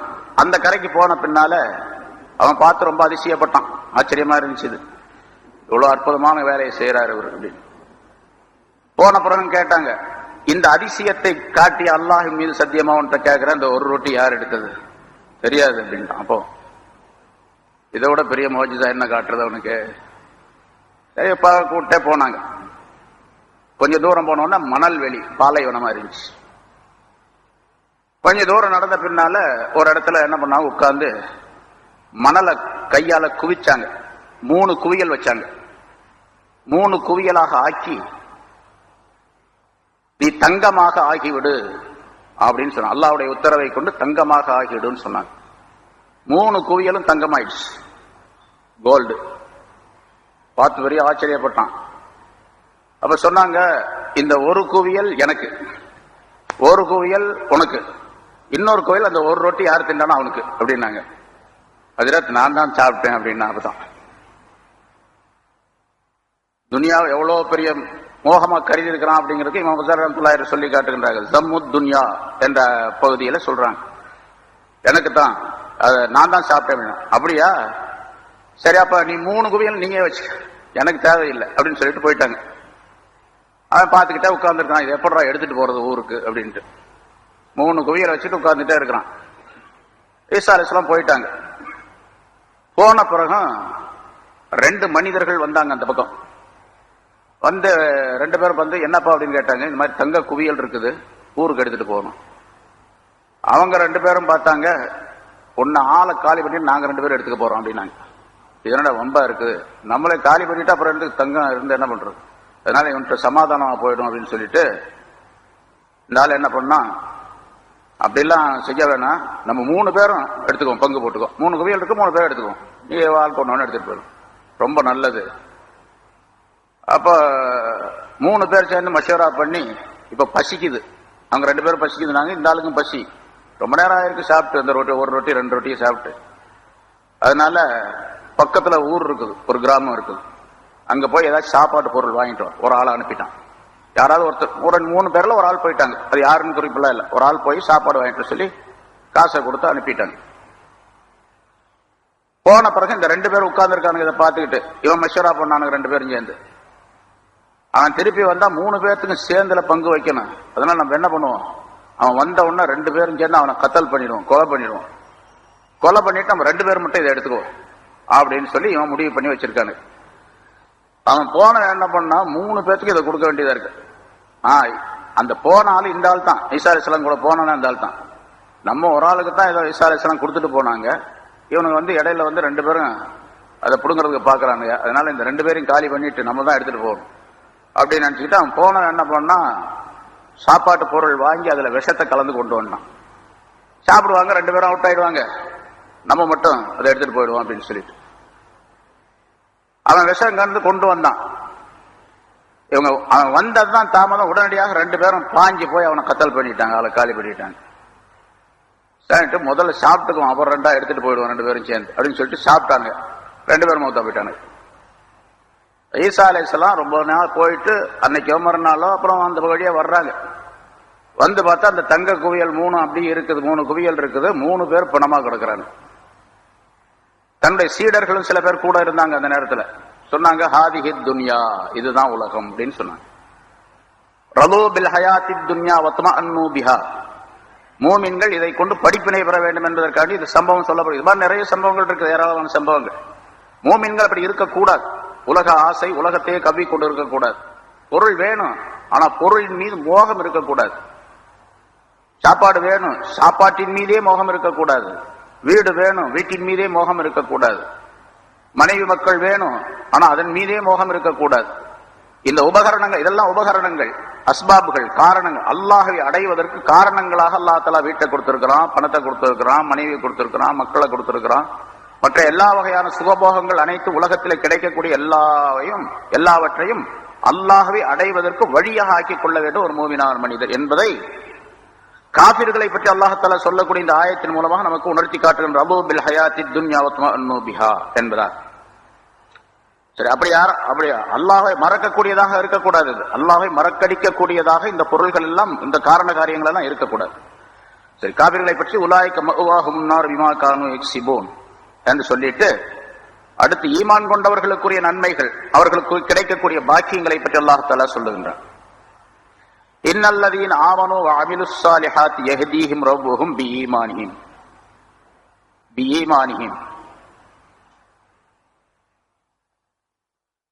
ஈமான் கொண்டு நற்செயல்களை செய்தவர்கள். சாலிஹான அமல் அப்படின்னா என்ன அப்படிங்கிறதுக்கு நிறைய விளக்கங்கள் பல தடவை சொல்லியிருக்கிறோம். சாலிஹான அமல் செய்தவர்கள். யஹ்தீஹிம் ரப்புஹும், அவருடைய ரப்பு அவர்களுக்கு வழிகாட்டுவான். பிஈமானிஹிம், அவர்களுடைய ஈமானின் காரணமாக, அவர்களிடத்தில் ஈமான் இருப்பதின் காரணமாக, நம்பிக்கை, அல்லாஹ்வுடைய நம்பிக்கை இருப்பதின் காரணமாக அவர்களுக்கு அல்லாஹ் தஆலா வழிகாட்டுவான். வழிகாட்டுவான் சொன்னா என்ன, எங்கே எதன் பக்கம் வழிகாட்டுவானா, இலல் ஜன்னா, சொர்க்கத்தின் பக்கம் வழிகாட்டுவான். யஹ்தீஹிம், அவர்களுக்கு வழிகாட்டுவான் சொன்னா இப்படி போங்க அப்படின்னு அர்த்தம் அல்ல. இருக்கு எந்த வழியில போனா சொர்க்கம் அடைய முடியுமோ அந்த வழியிலே அவரை செலுத்துவான் என்பதாக. ஹிதாயத் என்பதற்கு 2 அர்த்தம் முன்னால சொன்னோம். ஒன்று இராஅத்து தரீக், இன்னொன்று ஈசால தரீக். வழியை காட்டுறது ஒண்ணு, அந்த இடத்துல கொண்டு போய் சேர்த்து விடுறது அப்படிங்கிறது 2வது. இந்த இடத்துல வழி காட்டுதல் அப்படிங்கிறது மட்டும் அல்லாஹ் தஆலாவுடைய விஷயத்துல வழி காட்டுதல். ஹிதாயத் என்பது வழி காட்டுதல் அல்ல, ஈசாலு தரீக், அந்த இடத்துல கொண்டு போய் சேர்க்கிறது. அப்ப ஹிதாயத்து வழி, அந்த எது நோக்கமாக இருக்கோ அந்த நோக்கத்தின் பக்கம் கொண்டு போய் சேர்க்கக்கூடியது அப்படின்னு சொன்னா அந்த நோக்கம் ஜன்னத், சொர்க்கம். சொர்க்கத்தின் பக்கம் கொண்டு போய் சேர்ப்பான். யஹ்தீஹிம்னா என்ன அர்த்தம்னு கேட்டா, அவர்களை சொர்க்கத்தின் பக்கம் கொண்டு போய் சேர்ப்பான். ரப்புஹும், அவர்களுடைய ரப்பு பிஈமானிஹிம், அவர்களிடத்தில் ஈமான் இருக்கின்ற காரணத்தினால். இப்ப நம்ம எல்லாம் சொல்றோம், இப்ப என்னிடத்தில் ஈமான் இருக்குது, உங்கள்கிட்ட ஈமான் உங்கள்கிட்ட இருக்கான்னு கேட்டா என்ன சொல்லுவீங்க எல்லாரும்? என்கிட்ட நீங்க கேட்கறீங்கன்னா என்ன சொல்லுவேன்? அதெல்லாம் நிரப்பமா இருக்குங்க, ஈமான் நல்லா இருக்கு, ஃபுல்லா இருக்கு அப்படின்னு சொல்லுவோம். ஆனா என்ன பண்ணணும்னு கேட்டா, அந்த ஈமான், அல்லாஹ்வின் மீது கொண்ட அந்த நம்பிக்கை சொர்க்கத்திற்கு கொண்டு போய் சேர்க்கணும் நம்மள அப்படின்னு அர்த்தம். ஈமான் கொண்டு நற்செயல்கள் செய்யக்கூடியவர்களுக்கு அல்லாஹ் அவருடைய ரப்பு அவர்களை சொர்க்கத்திற்கு கொண்டு போய் சேர்த்து விடுவான், அவருடைய ஈமானின் காரணமாக என்று அர்த்தம். சரி, சொர்க்கத்திற்கு சேர்த்து விடுவான் அப்படின்னு சொன்னா அது சம்பந்தப்பட்ட எல்லா வழிகளையும் அல்லாஹ் தஆலா திறந்து அவர்கள் செல்லுவதற்குரிய வாய்ப்பை ஏற்படுத்தி தருவான் என்பதாக பொருளாகும். அப்ப அதுக்குள்ள நுழைஞ்சு பார்த்தோம்னு சொன்னா ஏராளமான விஷயங்கள் வரும். உலகத்துல வாழக்கூடிய நேரத்தில் அல்லாஹ் தஆலாவுக்கு திருப்தி தரக்கூடிய, அல்லாஹுக்கு பொருத்தமான எந்த வழிகள் இருக்கும் அந்த வழிகளை மட்டும்தான் தேர்ந்தெடுத்து செல்லக்கூடியவனா இருக்கும்.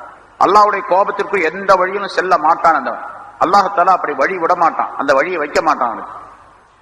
அதே போல அந்த மனிதனுக்கு ஹலால் ஹராம் என்ற 2 விஷயங்கள்ல எது ஹலாலா இருக்கோ அதன் பக்கம் மட்டும் போகக்கூடிய வாய்ப்பை அல்லாஹ் தஆலா உண்டாக்கி தருவான்.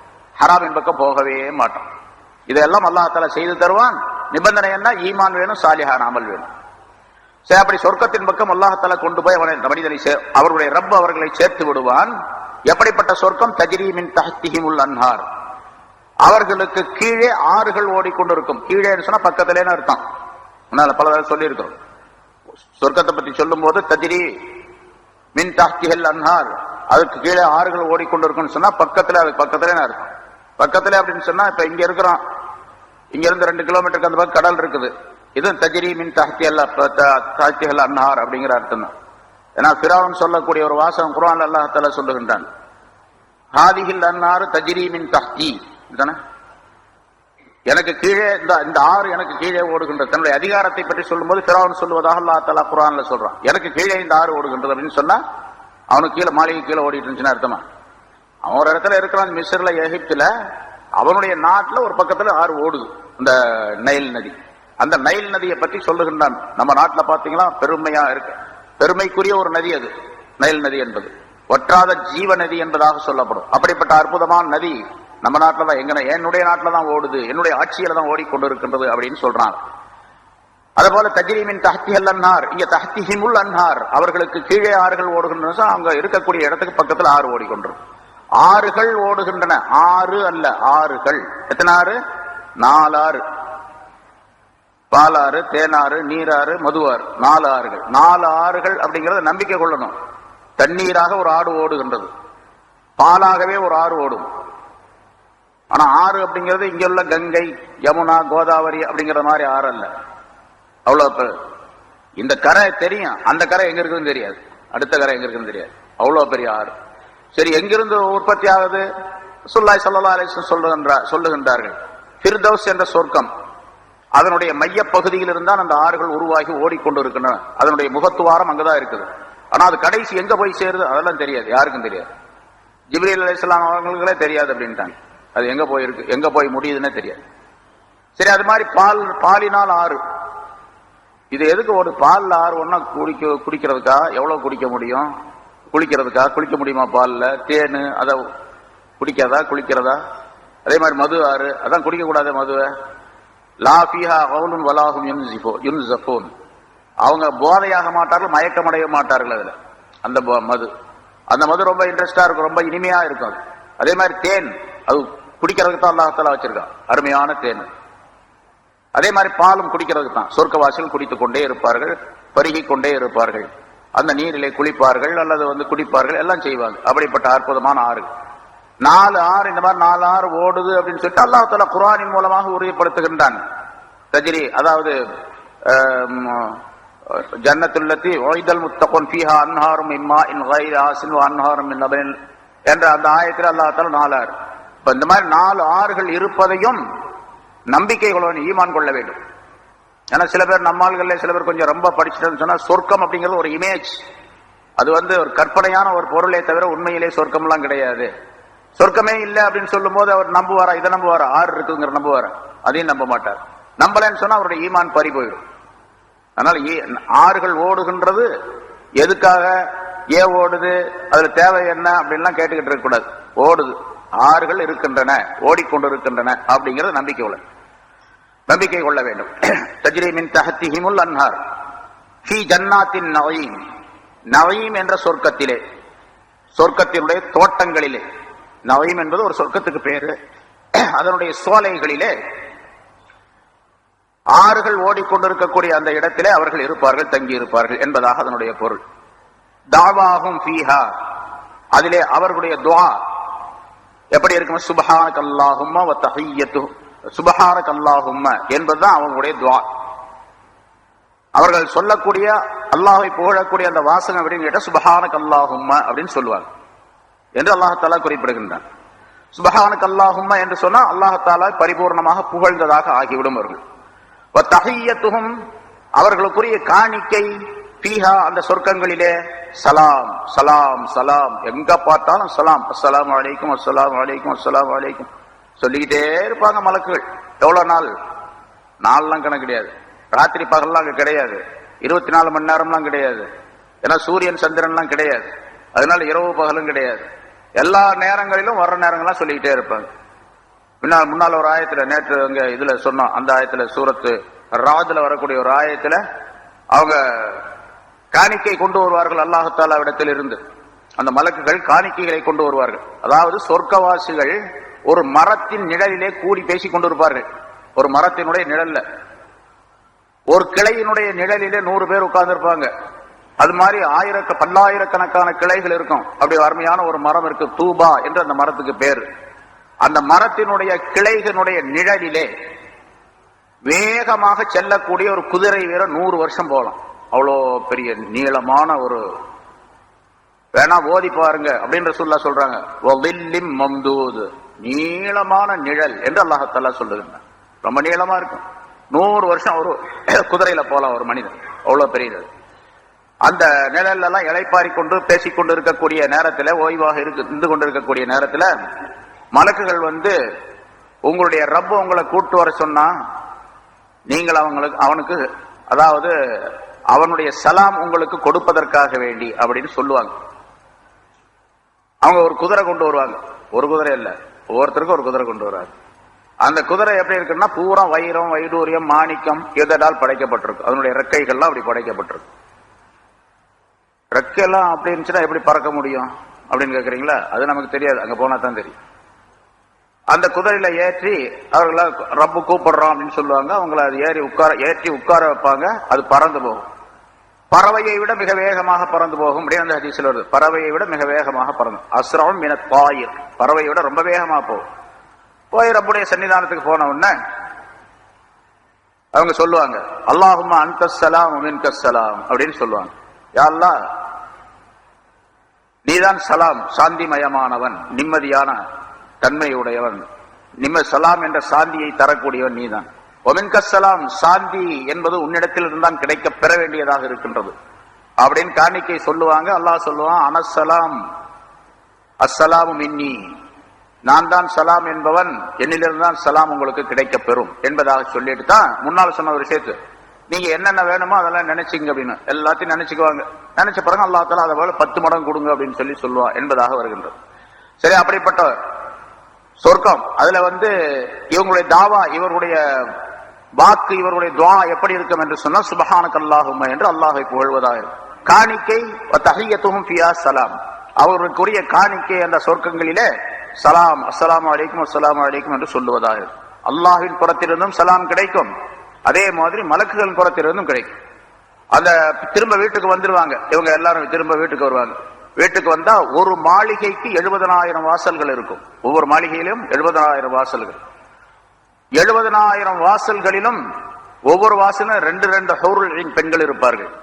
அவர்கள் உடை உடுத்தி இருப்பார்கள். அந்த உடை எல்லா விதமான கலர்களும் இதுல இருக்கும். எந்த கலரும் இதுல இல்ல அப்படின்னு சொல்ல முடியாது. அப்படிப்பட்ட ஒரு அற்புதமான உடை உடுத்தி கொண்டிருப்பார்கள்.